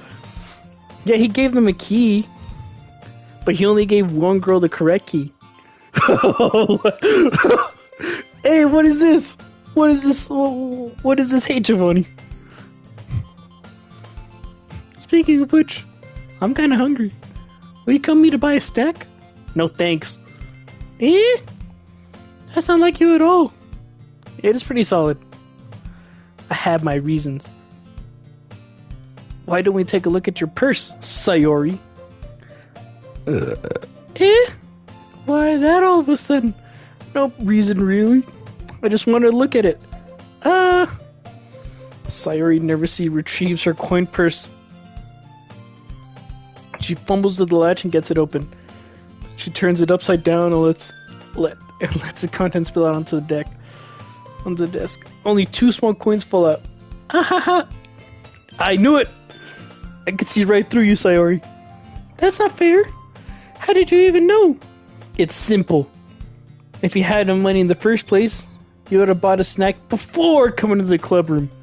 So either you're not hungry and want an excuse to take a walk, or you plan to conveniently forget that you spent all your money so that I would lend you some. But there's one thing. You're always hungry. And so that only leaves the one option. Ooh, wow! I give up. That made me feel guilty. Oh, yeah, Gabe, when are you coming back?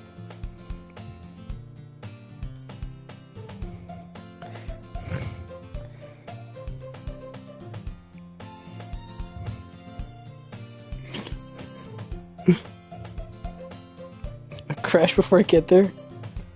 We'll find a bouncy house. Hell yeah! Oh, when you come back, I'll rent the bouncy house again. But this time I want to get like a one that has like gloves. I'm not Frodo, Gabe. Well, they didn't fly to fucking. I need a new job though. To come back here. Do you not like Amazon anymore? I think sucks. Bilbo. No, Frodo.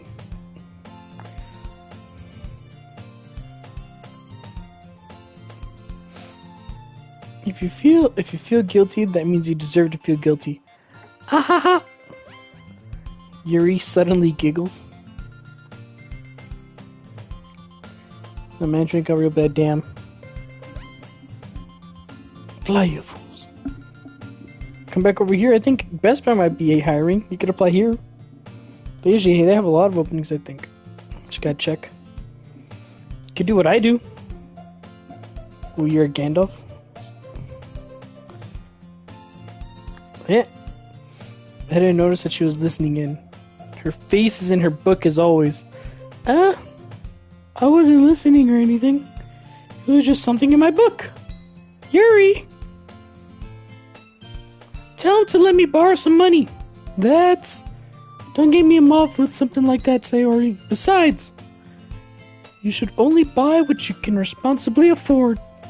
Damn. And frankly, after pulling a mischievous little stunt like that,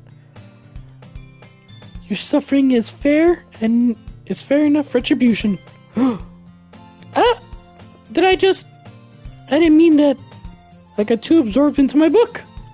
I got you, Gabe. Send it to you right now. She go, ha. I like when you speak your mind, Yuri. It doesn't happen much, but it's a fun side of you. There's no way I could think of that. You were right though. I did something bad, and now I have to accept a retribution. That! Still coming from you, Sayori? I guess there's a little devil inside of all of us, isn't there? Don't let her fool you, bro. Sayori knows exactly what she's doing. After all, she told you guys she was bringing me to the club before she even told me.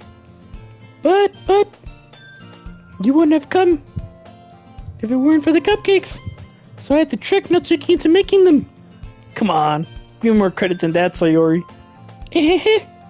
Out of nowhere, something smacks Sayori in the face and tumbles onto the desk. She hit her with the whip!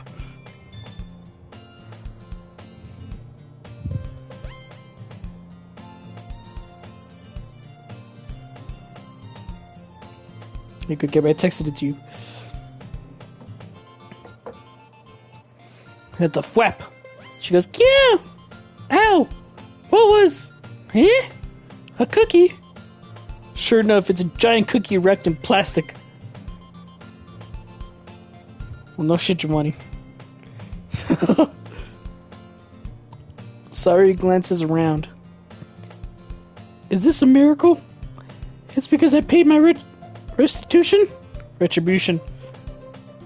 Actually, that one almost worked. She goes, ah. I go, ah. I was just about to give it to you, but then I heard you blab about the cupcakes.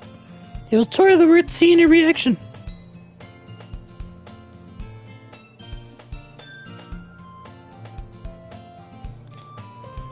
Gabe, I cringe at what you just said.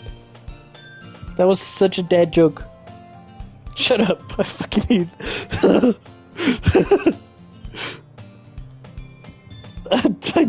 you. Okay.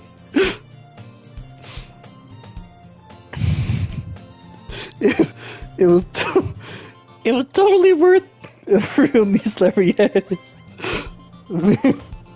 Okay. It was really worth seeing your reaction though. Natsuki. That's so nice of you. I'm so happy. Sayori hugs the cookie. Jeez, just eat it. Sayori suddenly tears open the wrapper and takes a big bite. So good. Sayori suddenly clasped her hands over her mouth. I bit my tongue. You're going through a lot just over one cookie. Natsuki takes a bite of her own cookie. Yours looks real good too, Natsuki. Can I try it? Jeez, beggars can't be choosers. But yours is chocolate.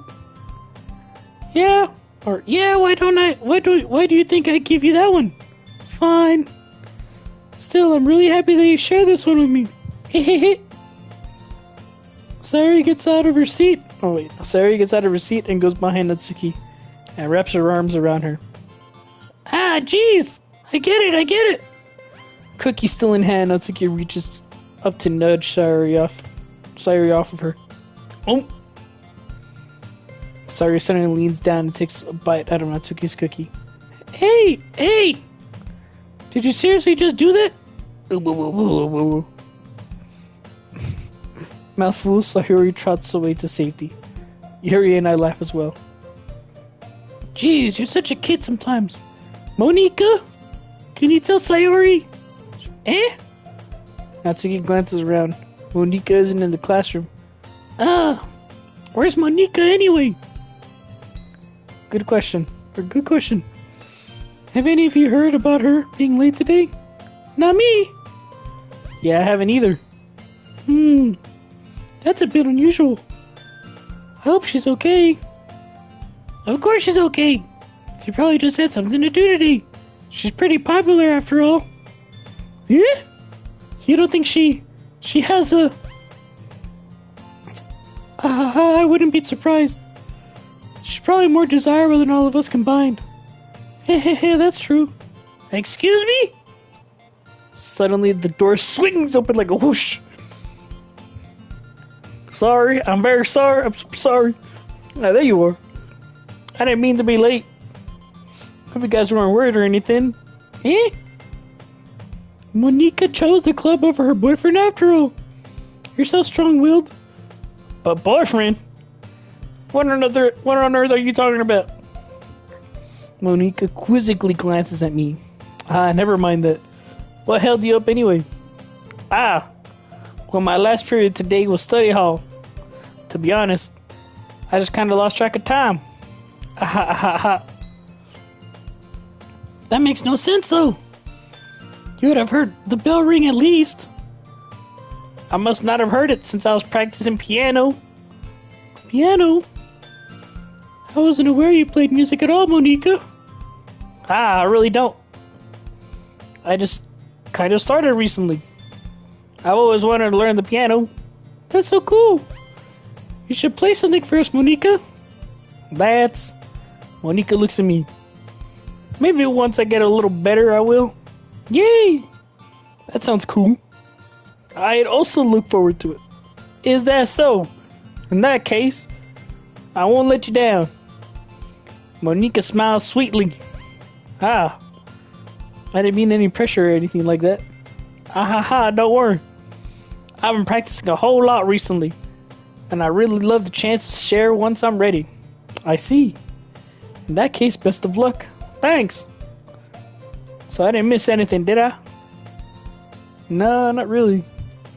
I chose to leave out Sayori's mischievous escapade. I'm sure Natsuki will end up complaining to her anyway. It looks like everyone has already settled down. Sayori somehow already finished her entire cookie. What a fat lady. Yuri is back to her book, and Natsuki disappeared into the closet. Bruh. Why is she in that closet? Hey, Yuri. Huh? I suddenly noticed that Yuri is reading a different book from the one we've been reading together. Sorry, I didn't mean to interrupt. No. I was just kind of waiting for you. If that's the case, why don't we go ahead and get started? Yes, let's. I actually have a request. Do you mind if I make some tea first? Not at all. Thanks very much. If there's one thing that can make my reading time here any better, it's a nice cup of tea. Not to mention for yourself as well. Yuri stands up and makes her way to the closet. I follow and watch as she retrieves a small water pitcher from the shelf, the kind with the filter inside. Can you hold this for a second? Oh shit. Sure! Yuri hands me the water pitcher and also fetches an electric kettle. Gonna plug this in at the teacher's desk. And then we'll go get some water. Oh shit, I'm reading in the wrong voice, bro. Fuck!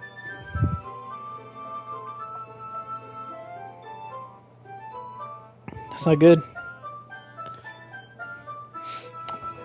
She walks past me and sets the kettle down on the teacher's desk. I simply watch her movements. To my surprise, the way she moves really contrasts her speaking mannerisms. Especially because of her long legs, Yuri appears elegant and methodical. There we go, methodical.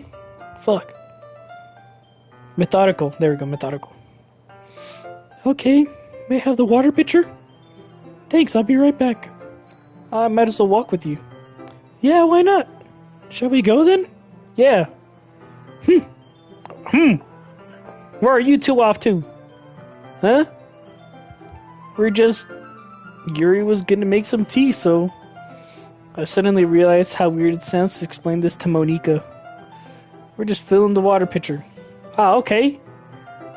Sorry, I was just a bit curious. That's kind of a one-person job, isn't it? That's... Monica, please. Mind your own business for once. Or do you want me to tell... Or do you want to tell me there's something wrong with helping involve... With helping involve him in club activities? Huh? My mouth gapes. I suppose there's nothing wrong with that. Then let's go. Yuri quickly exits the room, and I follow. Once in the hallway, she suddenly puts her forehead against the wall. I spoke without thinking. How could I say something like that? Yuri, something about the way she did, the way she said that, it made me feel so irritated. Oh my god. What's wrong with me? No, Yuri. I think you did the right thing. I was expecting it, but it's also not right for Monica to judge people like that. How come even when I do something bad, you're being so nice to me? Because nothing that you do is as bad as you make it seem to be in your head. Nobody's perfect. We have emotions, and we can't always hide them anyway. But you always amplify things in your head. Your mind turns a light rain shower into a hurricane. Oh, no.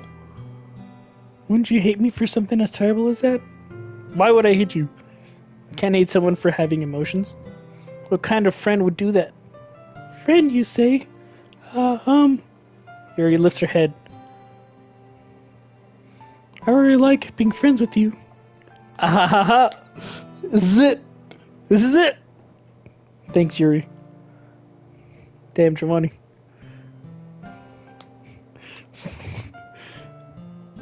I like being friends with you too. I feel kind of awkward saying something like that. But I'm doing my best to help Yuri feel better. Anyway. Yeah. Shall we go? Yeah. Yuri and I walk to the nearest water fountain. Once we fill up the water pitcher, we return to the classroom. What are emotions? I don't know. Do you like oolong tea? Yeah. Anything is fine. Very well. Yuri sets the temperature on the kettle to 200 degrees. Now it's time to get the teapot. You really do this properly, don't you? Of course. I shouldn't do any less when I'm making tea for others. Even if I'm not an expert on tea or anything. Ooh. In that case, you'll only be more impressed. Perhaps I will. God, you 200 degrees, bro? What the fuck is that? I don't know if that's hot or not for, like, tea, but, you know. I'm assuming it's not. You just put it on, like, medium and let the water boil. And then that's it. Yuri fetches a teapot and begins measuring the tea leaves. To my surprise, she even starts humming a little to herself. You must be in a good mood now. Is that so? I was letting it show, and you noticed. I was doing a bit of thinking, and I decided that I would try expressing myself a little bit more. Turns out it's not very hard for me to do. When it's you who's around, anyway.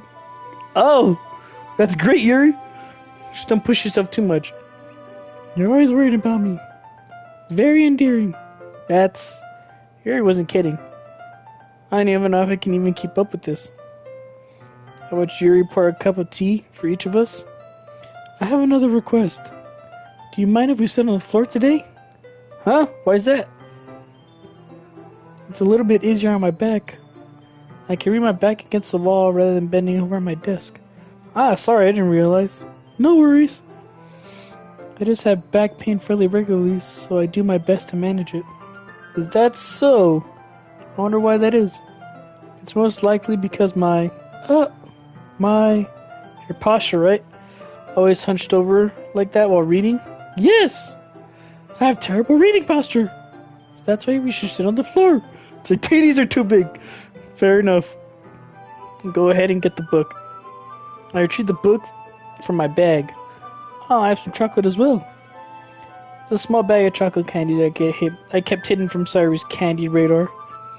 I take it since it'll go well with the tea. Yuri and I then sit against the wall, teacups at our sides. As if in sync, we assume the same reading posture, or reading position as last time, each holding one but half of the book. Except this time, our bodies are even closer to each other. I can't see too well. Yuri slides closer until our shoulders are touching. I know, right? How am I supposed to focus on reading like this? Yuri was always kind of cute, but when she's being less apprehensive, it's almost more than I can handle. Your teacup. Yuri hands me my teacup. Holding in my hand that's not holding the book.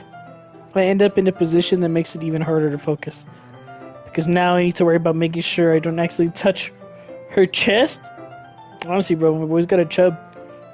Can't hold it in his pants. Meanwhile, Yuri hasn't noticed a single thing. She wears her intense reading expression. I can only presume the world around her has faded away. I use all of my willpower to focus on reading. After a few minutes, I finally manage to relax a little. I pour the teacup between my legs. Well, I put the teacup between my legs and fumble with the chocolate wrapper. Sorry.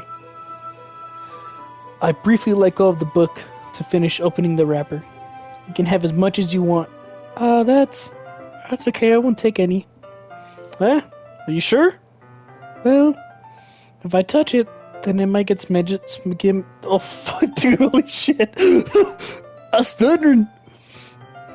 If I touch it, then it might get smudges on the pages. You're right. I didn't even think about that. My bad. No need to apologize. I'll hold the book, okay? Are you sure? Of course. Oh, shit. There's a different expression now. There's snowflakes. Yuri opens the book with both hands. Illiterate Andy? Honestly, bro, I'm fucking retarded. She holds it so that I don't have any harder of a time reading from it. Shit. But as a result, her left arm is practically resting on top of my leg. Well, in that case, Yuri is already totally focused on reading again. I take a chocolate candy and pop it in my mouth. Then I take another chocolate and I hold it up to Yuri. She doesn't even look away from the book. She simply parts her lips as if the situation was completely natural. But that means I can't stop here. I apprehensively place the chocolate in her mouth. You see the chocolate is there now. Just like that, Yuri closes her lips over it. Huh? Yuri's expression suddenly breaks. She's red now. Did I just... Yuri looks at me like she needs to confirm what just happened. Sorry. I guess I shouldn't have done that. That's, well... You were just helping. That's something that friends do, right? I mean, I guess. Not really in this kind of context, but yeah. That's all it was. Yeah. Then, you don't need to stop or anything. I see. The situation has gotten really, really tense. Her eyes are glowing too, like they glow a little bit.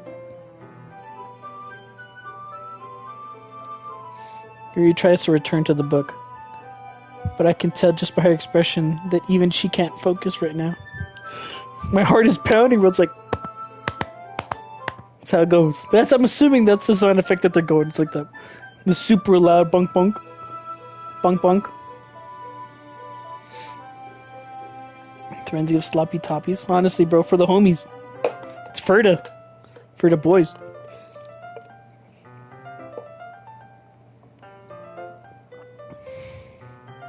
I nervously take another chocolate between my fingers. But this time, Yuri's eyes meet mine. She turned over. How did it even come to this? Yuri doesn't avert her gaze. I notice her chest rising and falling to the rhythm of her breaths. I raise my arm. She goes, ah! Like before, Yuri parts her lips. But it's different this time. I take the chocolate and place it in her mouth. I feel her hot breath on my fingers. Yo, damn, it got cut short. Okay, everyone. Yuri jolts back. It's time to share poems. You can help Yuri put the tea stuff right. Yeah, of course. Okay, thanks. The spell is abruptly broken. I'll take care of the cups. Yeah. Yuri picks up the teacups from the floor. I pick up the bag of chocolates. In the end, we hastily clean up without so much as a word between us. I get the feeling this is something neither of us will have the courage to bring up. Damn. Alright, go with Yuri again. Oh, but her and fucking Monica's are forever, bro. They're long as shit, dude, every single time. Let's see what you've written for today. Yuri stares at the poem with a surprised expression. Oh, Yuri stares at the poem with a surprised expression on her face. Do you like it? This one might even be better than yesterday's. How did you even pick up on this so quickly? Just yesterday I was telling you the kind of techniques were worth practicing. Maybe that's why. You did a good job explaining. I really want to try giving it more imagery. Yuri visibly swallows. Oh shit. Even her hands appear sweaty. I'm not used to this. Used to what? I don't know. It's fine, take your time. Yuri breathes and collects her thoughts. I know that Yuri likes to think before she speaks, so I offer that patience to her. Yeah. Just being appreciated like this, I guess. It probably sounds really stupid, but seeing someone motivated by my writing, it just makes me really happy. She's swallowing, bro. Fucking hell yeah. Are you saying you've never shared your writing before? Gary nods. Really? I don't believe it. Not one bit. I really only write for myself, and besides, people would just laugh at me. Do you really think that? Again, Yuri nods. Huh. Even your close friends? Yuri doesn't respond to that. I wonder why. Anyway, do you want to share the poem you wrote today? Yeah, I do. If it's with you. Oh, fuck. The raccoon, bro. The raccoon. The raccoon. It happened in the dead of night while I was slicing bread for a guilty snack. My attention was caught by the scuttering of a raccoon outside my window. That was, I believe, the first time I noticed my strange tendencies as an unordinary human. I gave the raccoon a piece of bread, my subconscious well aware of the consequences. Yeah, get the raccoon. Well aware that a raccoon that is fed always comes back for more. The enticing beauty of my cutting knife was the symptom. The bread, my hungry curiosity, the raccoon, an urge. The moon increments its phase and reflects that much more light off my cutting knife. The very same light that glistens in my eyes of my raccoon friend. I slice the bread, fresh and soft. The raccoon becomes excited, or perhaps I'm merely projecting my emotions onto the newly satisfied animal. The raccoon has taken to following me. You could say that we've gotten quite used to each other. The raccoon becomes hungry, more and more frequently, so my bread is always handy. Every time I brandish my cutting knife, the raccoon shows me its excitement.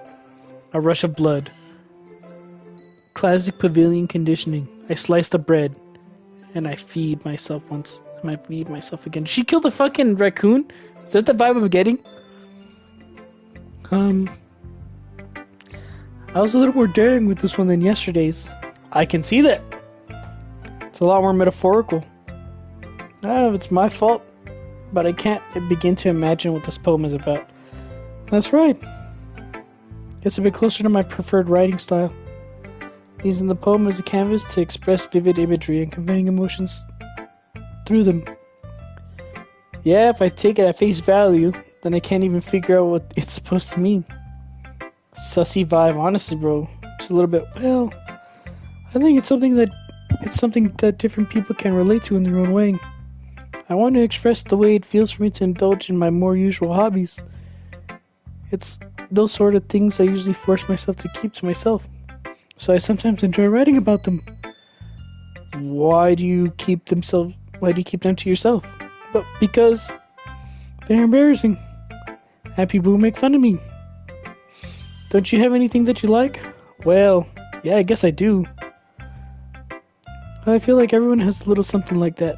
The best we can do is respect each other and our individualities. Even if it's difficult sometimes, and some things make us uncomfortable. After all, she watches furry porn? No, probably, bro. Probably. Wouldn't doubt it. No cap. After all, if I hadn't learned to embrace my own weirdness, I would probably hate myself. I might be ranting a little bit now, but I'm glad that you're a really good listener. You're good at a lot of things. Writing, listening. There really aren't many people like you. That's exaggerating a little bit. It's just how I feel. I never thought I would feel so comfortable sharing my writing. But now, I almost feel I look forward to it. It's just a really nice feeling. And you're to thank for that. It's nothing really. Yuri smiles sincerely at home. Beastars on... Fucking Beastars, bro. I'm never gonna watch that show. No matter how good I hear people say it is, I'm not gonna watch it. For a moment, her timidness seems to disappear. Coming to Monica next. It's the easiest one to the easiest voice. Hi again. How's the riding going? Alright, I guess. I'll take that. As long as it's not going bad. I'm happy that you're applying yourself. Maybe soon you'll come up with a masterpiece. Haha, I wouldn't count on that. You never know. Want to share what you wrote today? Sure, here you go. I give my poem to Monica. Alright, this one's good. It feels like you're not only getting more comfortable with your style, but the imagery is better than the last one I read. Just wondering, have you been finding inspirations in Yuri's writing style? I guess so. Can't deny that she's talented. Yeah, totally. I think her poems are the most romantic.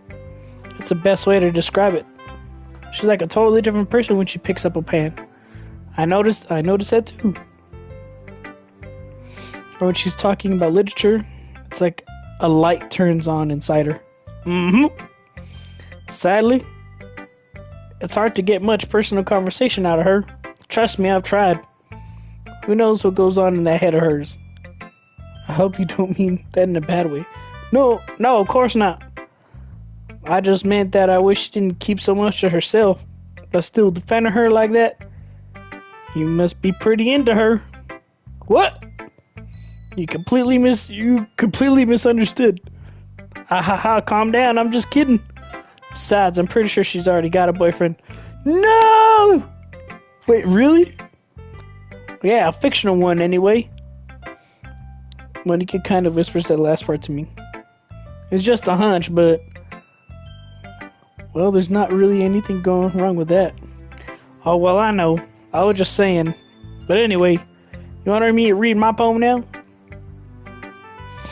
I like the way this one turned out, so I hope you do too. Alright, let's take a look. Save me. Oh my god, what the fuck is this? Save me. The colors, they won't stop. Bright, beautiful colors. Flashing, expanding, piercing. Red, green, blue, and endless. Cacophony? The fuck? A meaningless noise. I don't know what the fuck that says. The noise that won't stop. Violent, grating waveforms. Squeaking, screeching, piercing. Sine, cosine, tangent. Like playing a chalkboard on a turnable, like playing a vinyl on a pizza crust. An endless poem of meaningless. Load me.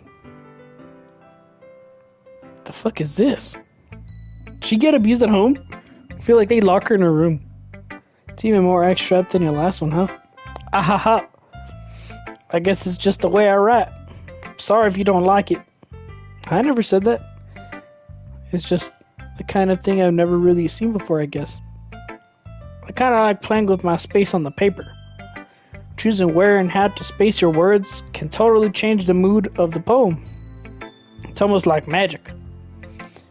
There I wrote the lines really short. Makes it feel like they're trying to speak over the noise.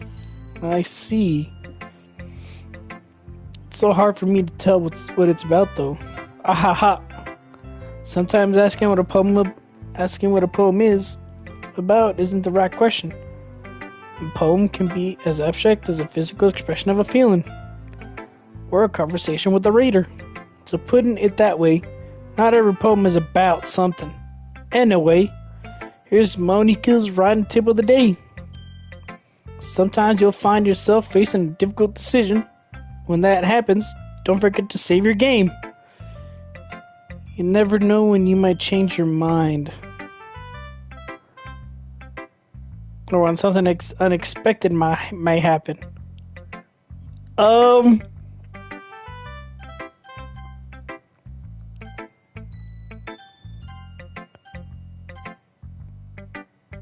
Is the game trying to tell me something, bro? Like, that's... I don't know, that's really weird. That's like a really specific, like... I don't know, it's just like, it's a really weird, like...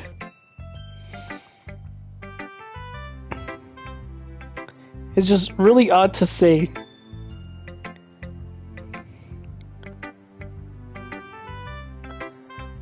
So that's, I'm like...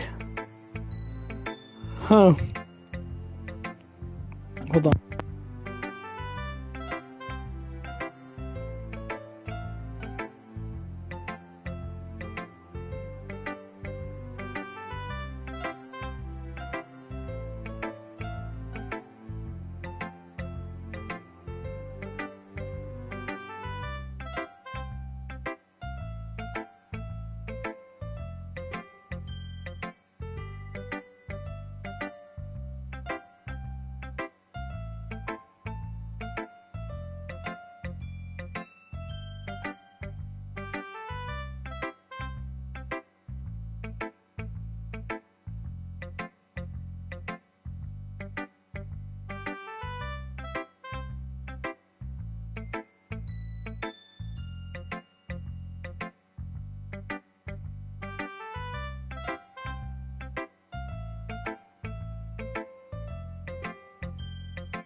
Right. Yeah, dude. I don't know, bro. That's a very specific, like, conversation. Wait, is this tip even about riding? What am I even talking about? Ahaha. That's my advice for today. Thanks for listening. That's a very specific, like, make sure to save your game, and they're like, what the fuck is this? It's like, excuse me, I don't know. It was really weird. I'm not the only one that thinks that. Right, Giovanni? Gabe?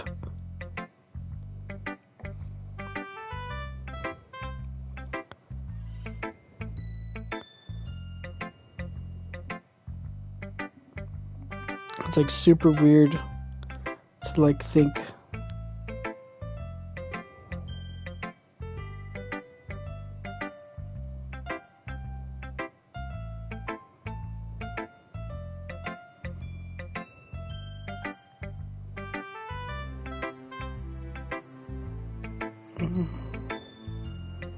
Who should I go with next?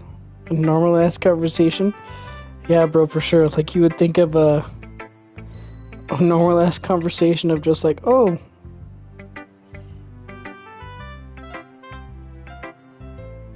but like, remember to save your game. It's like, what the fuck do you mean?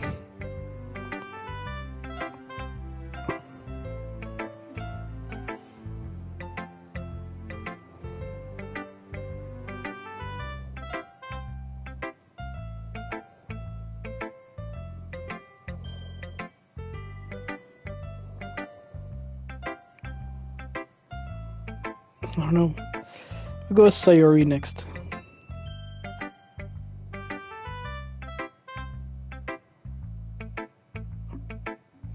I say that when I hang out with people. If you got a savory game, what the fuck?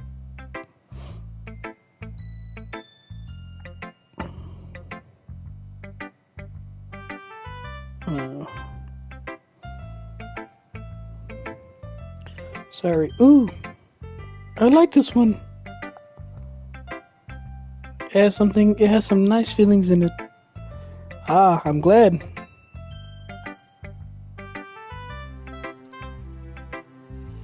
Does that mean it's better than yesterday's? Let me think. I don't know. I guess I like them both.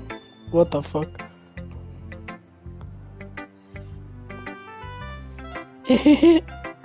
That's not very helpful, you know.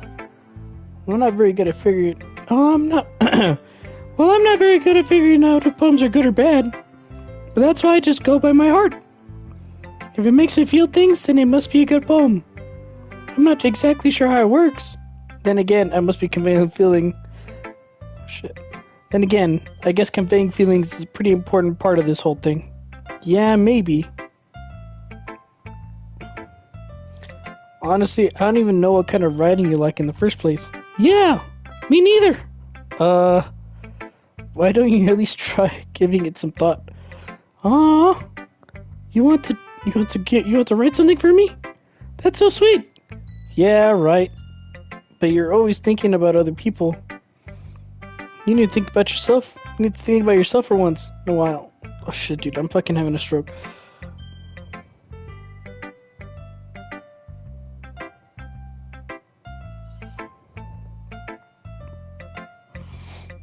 You don't.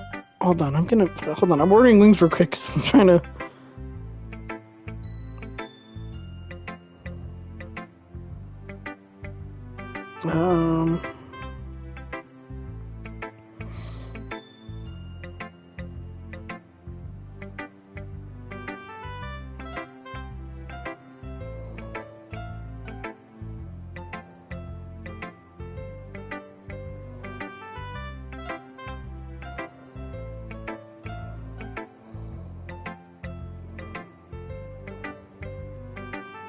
Okay, hold on. I'm just ordering wings right quick.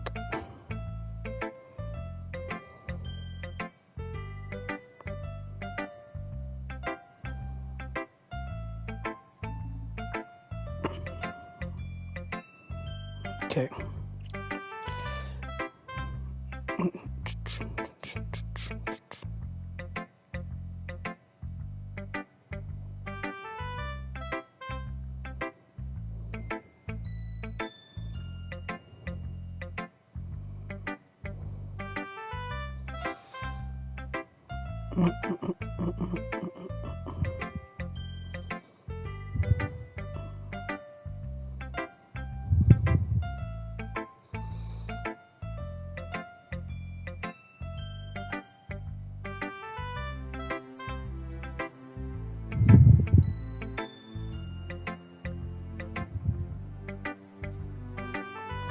Okay. Alright, I'm ready. Ready to play this fucking weird. I don't know. I'm still like thinking. I'm still pondering about that really weird like interaction that she like had. It's like make sure to save your game. It's like, what?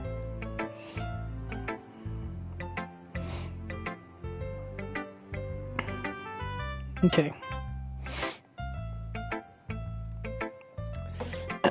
If you don't mind, I'm gonna continue.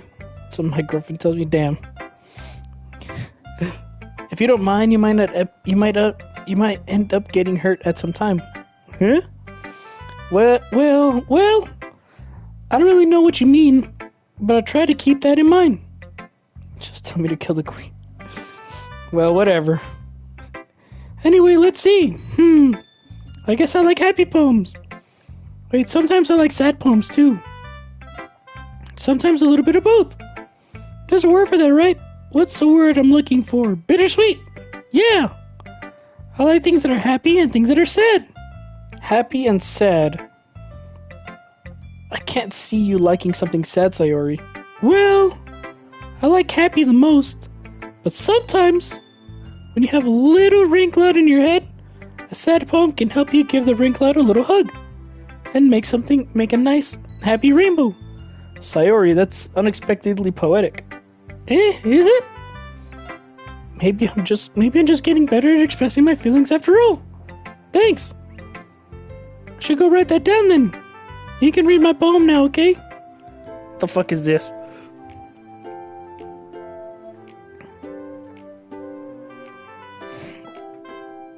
Bottles. Popping bottles in the air. Yeah. I pop off my scalp like the lid of a cookie jar. What the fuck? It's a secret place where I keep all my dreams. Little balls of sunshine, all rubbing together like a bundle of kittens. I reach inside with my thumb and forefinger and pluck one out. It's warm and tingly, but there's no time to waste. I put it in a bottle to keep it safe, and I put the bottle on a shelf with all the other bottles. Happy thoughts, in bottles, all in a row. My collection makes me a lot of friends, each bottle a starlight to make amends. Sometimes my friend feels a certain way. Down comes a little bottle to save the day. First lyric is a banger. Can you count you saying that? Haha, yeah, honest. And I'm killing Jews too, something he's really into too. Night after night, more dreams. Friend after friend, more bottles. Deeper and deeper my fingers go, like exploring a dark cave, discovering the secrets hiding in the nooks and crannies. Digging and digging, scraping and scraping. I blow dust off my bottle caps. It doesn't feel like time elapsed. My empty shelf could use some more. My friends look through my locked front door. Finally, all done. I open up, and in come my friends. In they come in such a hurry. Do they want my bottles that much? I frankly pull them from the shelf, one after the other, holding them out to each and every friend. Each and every bottle. But every time I let one go, it shatters against the tile between my feet. Happy thoughts, in shards all over the floor. They were supposed to be for my friends. My friends aren't smiling. They're all shouting, pleading something. But all I hear is echo inside my head. Dude, I think she's like, fuck, man. She's depressed. Holy crap. Honestly, bro. Sorry, did you really write this? Of course I did. Didn't I tell you yesterday I was going to write the best poem ever? Yeah, but... I mean, I didn't expect something like this coming from you. Monica taught me that, taught me a whole lot. And I've been really in touch with my feelings recently. Pretty good poem. Yeah, it is. I see that. It's almost kind of creepy. Creepy? Well, not exactly. Maybe because I'm so used to you being cheerful. Well, never mind. I'm thinking too hard about it. The point is, it came out good, so you should be proud of it. Oh, thanks! I feel like I was meant to express myself this way. It even helps me understand my own feelings a little bit better. Writing is like magic. You got pretty passionate about this, huh? I hope you keep it up. Yeah! Writing's the best! I'm gonna be the very best! Gonna keep writing until I die! Haha, don't get ahead of yourself. Shit, dude. Sayori's always had a habit of being obsessed with something before dropping it no more than like a week later. I wonder if this one is one of those times. But seeing the passion in her eyes makes it hard for me to be pessimistic. Wait, we're back to this. Oh, okay. Last one. Well, I can admit that it's better than the last one. It's nice to see that you're putting in some effort. That's good. But I still don't like this at all. It's trying too hard to be serious. Huh? What do you mean by that? Poems don't need to be all deep sounding to express something.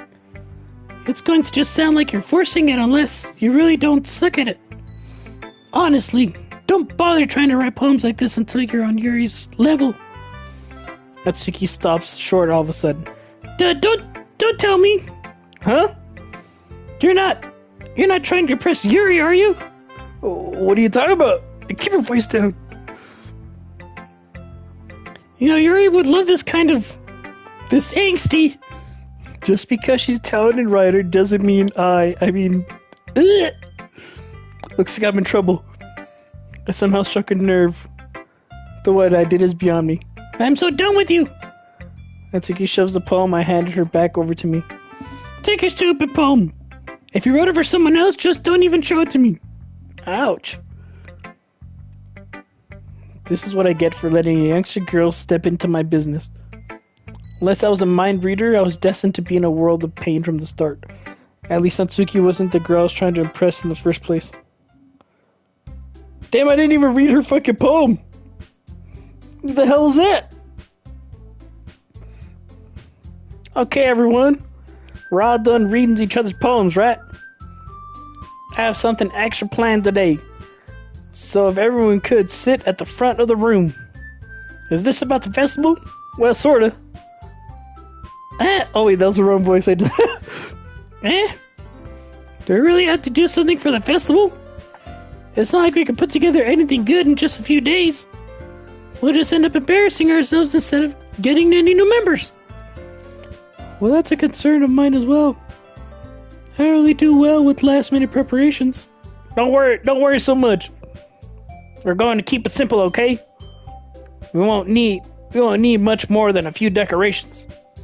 Sayori has been working on posters, and I've designed some pamphlets we can give out during the event. Okay, that's great and all, but that doesn't tell us what we're actually going to be doing for the event. Ah, sorry. I thought you heard about it already. We're going to be performing. Performing? Monika? Yeah. We're going to be having a poetry performance. Each of us are going to choose a poem to recite during the event. But the cool part is, we're also going to let anyone else come up and recite poems too. Sayori's putting it all on the posters in case anyone wants to prepare ahead of time. Sayori has been fuck, dude. I need some I need some water. I need some fucking water real quick. I'm fucking dying. Sayori, who's been coloring a poster, holds it up for us to see. Are you kidding me, Monika? You didn't already start putting those posters up, did you? Well, I did. You really think it's bad? You really think it's a bad idea? Well, no, it's not a bad idea. But I didn't sign up for this, you know. There is no way I'm going to be performing in front of a group of people like that. I agree with Natsuki. I could never in my life do something like that. Imagining it, Yuri shakes her head in fear. Guys! No, Sayori. I understand where they're coming from. Remember that Natsuki and Yuri have never shared their poems with anyone until just a couple days ago. It's a lot to ask for them to recite their poems out loud to a whole room of people. I guess I kind of overlooked that, so I'm sorry. But I still think we should give it our best. We're the only ones responsible for the fate of this club. If we start the event and each put on a good performance, then it will inspire others to do the same. And the more people who perform, the better we'll be able to show everyone what literature is all about. Yeah!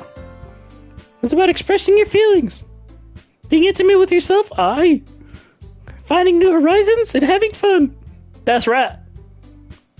And it's those reasons that we're all in this club today. Don't you want to share that with others? To inspire them to find the same feelings that brought you here in the first place? I know you do. I know we all do. And if it takes, oh, what the fuck? And if all it takes is standing in front of the room for 2 minutes and reciting a poem, then I know you can do it. Natsuki and Yuri remain silent. Sayori looks worried. I guess that leaves me no choice. I agree. I don't think it's too much to ask. I think that Sayori and Monika have been trying really hard to get new members. The least we can do is help them out a little bit. Well, maybe, but it looks like Natsuki doesn't have any arguments left. Okay, fine. I guess I'll just have to get it over with. Alright. Phew. Thanks, Natsuki. What about you, Yuri? Yuri dejectedly glances around at everyone else's expectant faces. I guess I don't really have a choice. Ha, that's everyone! You're the best, Yuri! This club is seriously going to be the death of me. Oh gosh. You'll be fine, Yuri. But anyway, let's move on to the main event. Shit. I want each of you to choose a poem of yours. We're going to practice reciting them in front of each other. No way! Monica, this is too sudden. Well, if you can't recite your poem in front of the club, how do you expect to do it in front of strangers? Oh no. Don't worry. I'll start off to help everyone feel a little bit more comfortable. Can I go next? Of course. Now let's see. Monica flips through her notebook to the specific poem she has in mind for herself. She then stands behind the podium. The title of this poem is The Way They Fly. Monica begins reciting her poem. Oh shit. Her clear, confident voice fills the room. More than that, her inflection is pristine. She knows exactly how to apply emotion behind each line she recites, bringing the words to life. Is this something she's done before? Or is it she's just simply unnatural? I glance around me. Everyone has their eyes on Monica. Sayori looks amazed. Yuri has an intense expression on her face that I don't understand. Finally, Monica finishes the recitation. Fuck, bro. The four of us applaud.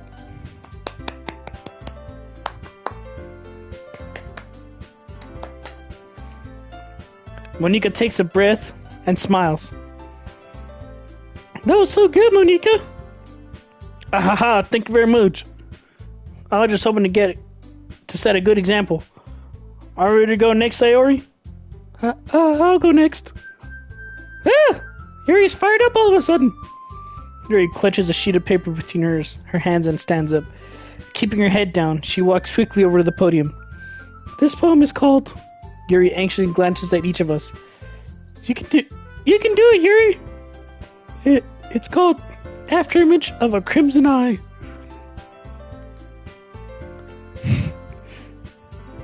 Yuri's voice shakes as she starts reading the poem. Just a moment ago, she's practically refused to do this. Why is she suddenly putting in so much effort? As Yuri gets past the first couple of lines, her voice changes. It's almost like what happens when Yuri gets absorbed into her books. Her quivering words transform into the sharp syllables of a fierce and confident woman. The poem is full of twists and turns in its structure that she enunciates with the perfect timing. This must be a rare glimpse into the whirling fire Yuri keeps concealed inside her head. I don't talk for this much, dude. I've been talking for 2.5 hours. Everyone is stunned. Yuri snaps back into reality and glances around her, as if she bewildered even herself. It's up to me to save the situation. Me! I'm the first one to start applauding. Everyone joins me afterward, and we give Yuri the recognition she deserves. It's not that we didn't want to applaud for her. We were caught so off guard But we were caught so off guard that we must have forgotten. As we applaud, Yuri holds the poem to her chest and rushes back into her seat. Yuri, that was really good. Thanks for sharing. Looks like Yuri is down for the count. Okay, guess I'm next then. Sayori hops out of her chair and cheerfully walks to the podium. Snap back to reality. Oh, there goes gravity. Oh, there goes back. This one's called My Meadow. Sorry, I giggled. Sayori, it's a lot harder than I thought. How do you guys do it so easily? Try not to think of it like you're reciting to other people. Imagine you're reciting it to yourself, like in front of a mirror, or in your own head. It's your poem, so it'll come out the best that way. I see. Okay then. Sayori begins her poem. Somehow it feels like her soft voice was made as a perfect match. The poem isn't aimlessly cheery like Sayori is. It's serene and bittersweet. If I were to read this on paper, I probably wouldn't think much of it. But hearing it come from Sayori's voice almost gives it a whole new meaning. Maybe this isn't what Sayori meant when she said she likes my poems. It's like I get to reach more deeply into someone I thought I knew, through and through. Sayori finishes and we applaud. I did it! Good job, Sayori. Hehehe, even he liked it. I guess that's a good sign. What does that even mean? It came out nicely, Sayori. The atmosphere of the poem fits you really nicely. It might be that other poems wouldn't work quite well. Wouldn't work as well with that kind of delivery. Really? I don't really understand. In other words, I've seen poems of yours where that sort of gentle delivery wouldn't work as well. They might need a little more force behind them, depending on what you're reading. Oh, I know what you mean. Well, I've been practicing that kind of thing. It's just embarrassing to do in front of everyone. Next time, I'm going to make you pick a poem that challenges you a little more. We don't have much time before the festival, you know. Okay. Now who's next? Natsuki? Heh. Don't make me go before him. It's not like I can compare to you guys anyway. Might as well let him lower everyone's standards a little before I have to do it. Natsuki? Oh shit, that's the wrong voice. It's fine. I might as well get it over with. But it's not like I have much of a selection of what to read. I had to go with what I wrote for today. I stand up and in front of the podium. Everyone has their eyes on me, making me feel terribly awkward. I recite my poem. Since I'm not exactly confident in my own writing, it's hard to put energy into it. Despite that, once I finish, I receive applause anyway. Sorry, I'm not really good as everyone else. Don't worry about it so much. I think it's less about your abilities, or more about your lack of confidence in your writing. That's something that'll improve over time, though. Yeah, maybe. Alright then. That just leaves you, Natsuki. Yeah. I'm going. Natsuki begrudgingly gets out of her seat and makes her way to the podium. That poem is called... It's called... Why are you all looking at me? Because you're presenting. Anyway, the poem is called Jump. Natsuki takes a breath. When she starts reciting the poem, her sour attitude disappears a little.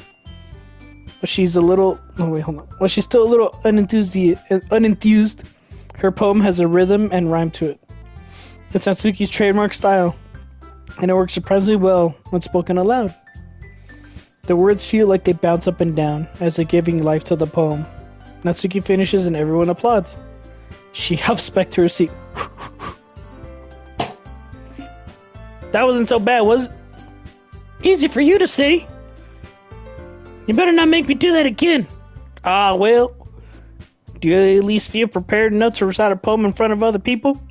I mean, doing it in front of other people would be way easier. I can put on whatever face I want for people. But when it's just my friends, it's just embarrassing. That's a surprise, Natsuki. I think it would be the other way around for me. Well, that's just how it is, so... Well, I guess in that case, you won't have to worry much about the festival. That said, I want to thank everyone for coming through. It might be hard, but I hope that you all have an idea of what it's like now. Make sure you pick a poem and get enough practice before the festival, okay? I'll be making pamphlets, so let me know ahead of time what you'll be reciting. Jeez. I should probably find some other poem to recite instead. That's fine too. It doesn't have to be your own.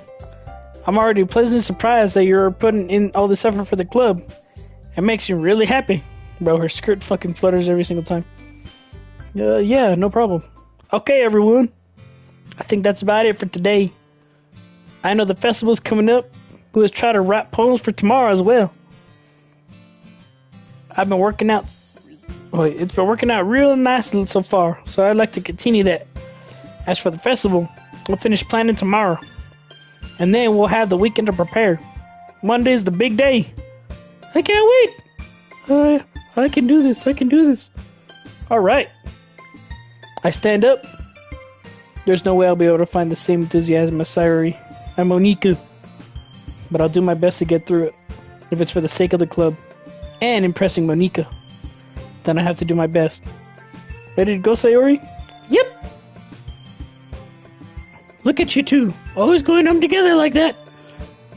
It's kind of adorable, isn't it? Hehehe. Jeez, guys. To make such a big deal out of it. He must be a little nice, though. Well, how am I supposed to respond to that? It's okay. Wait, it's okay. You don't have to say it. Whatever, let's go already. What a fucking dick. I walk home with Sayori once more. Even though it's only been a few days, and a lot of things have already changed. But today, Sayori is a little quieter than usual on the way home. Hey, Sayori. Sorry, I was Sorry, I was spacing out. Ah, no wonder. I was thinking about something from earlier. I like how we get to, Sayori fumbles with her words. So let's just say that one day, Yuri asked to walk home with you. Huh? What would you do? What kind of question is that? You kind of put me on the spot here. Oh, fuck, dude. Man. Okay, hold on. I know what I'm gonna do. I'm gonna save. Gonna save right here. I'm gonna save right there. That's what I'll do. There's 6 freaking saves? Holy shit. Okay. I'm gonna save there. And then I'm gonna put I would walk home with Yuri. Oh, but then I feel like a dick, bro. Oh, I don't know, bro. What do you guys think? Because I don't know.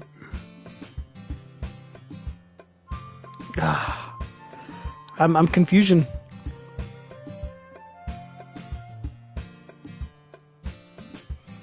You mean nice?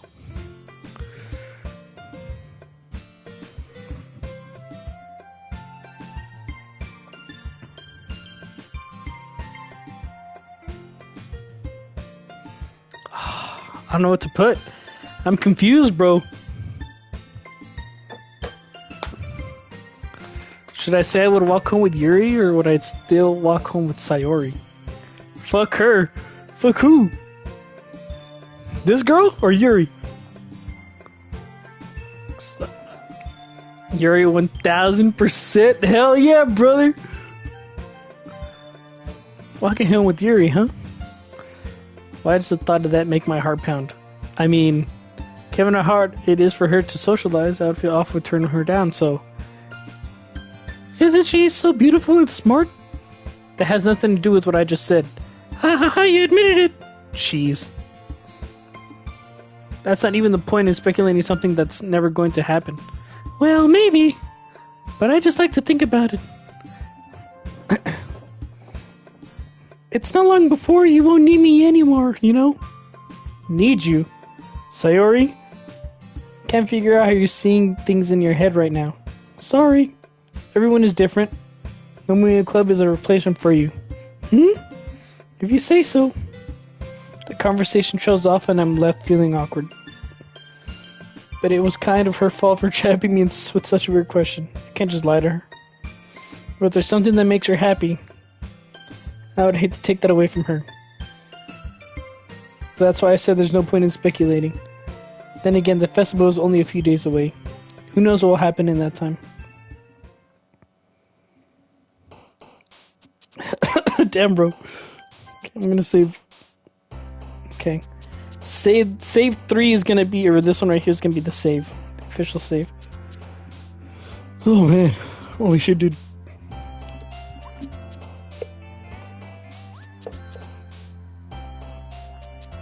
Alright. We're gonna do this bookmark. Oh, hey, there's a bookmark now. Before there wasn't. See? Okay. Well, we're gonna do this last part, and then I'm gonna Probably call it. Do this like last little bit. It's been 2.5 hours, bro. Or 2 hours and 45 minutes. Okay. Well, I'm gonna go with tenacious. If it's just going with the same words we did last time, be agonizing. Fucking incongruent. 3-hour voice acting, bro. The voice acting for the voice actor for Trunks. I asked him like, oh, for the new Budokai Tenkaichi. Like, I was like, can you talk about it? He's like, I can talk about it. It just depends on the question. I'm like, oh, how was it? He's like, I screamed for 15 hours, and then he had to do his like fucking his like, you know, he's the contender voice from like the Buu Saga, the guy who's like the announcer. He's that guy too. It's like, damn, be 15 hours of just him screaming. It's just him. That's just his show. Like, damn, that's fucking crazy.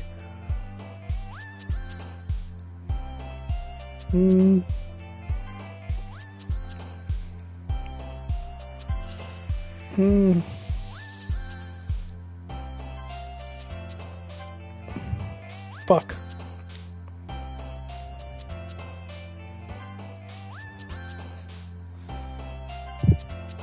Fuck.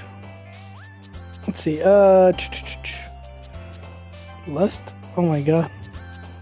Melancholy. Yeah, I know the announcer. Yeah.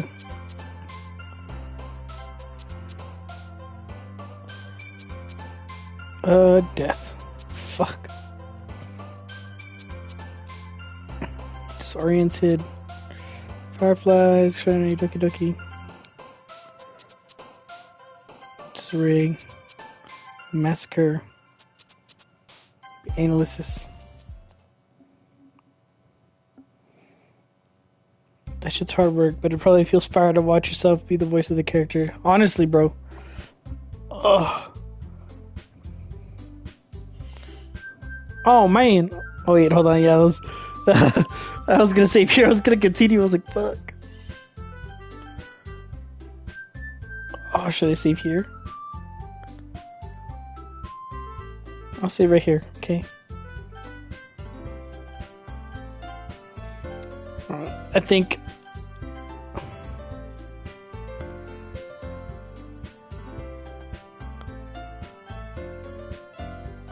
Alright, I think that was a good session for this. Holy shit, dude. Ugh. Like that. It was pretty good though. Yeah, I had fun. Probably stream this again, probably like... No, I can't do this. Well, maybe we'll see probably during the week. We'll see how it goes.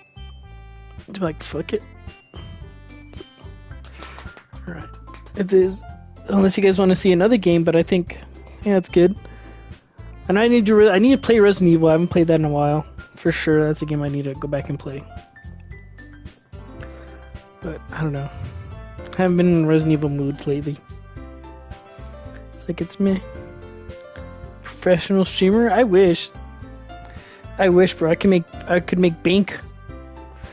I also need to start downloading some of the streams to a 2-hour stream next time. Well, it could be a 2-hour stream if you play with me on for Returnal or for fucking Bloodborne. But you're too cool to fucking want to play with me. You had a chance to play. You didn't say, "Hey, you want to play?" You just fucking played without me, dick.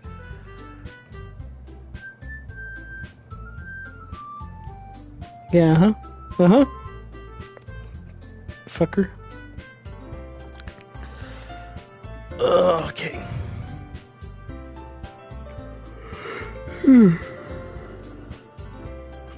Alright, well, I'll call it. He's good. Maybe if I want to come back and stream later tonight, we'll see, but I think this is good. It's good. It's a good place. Alright, bye. What?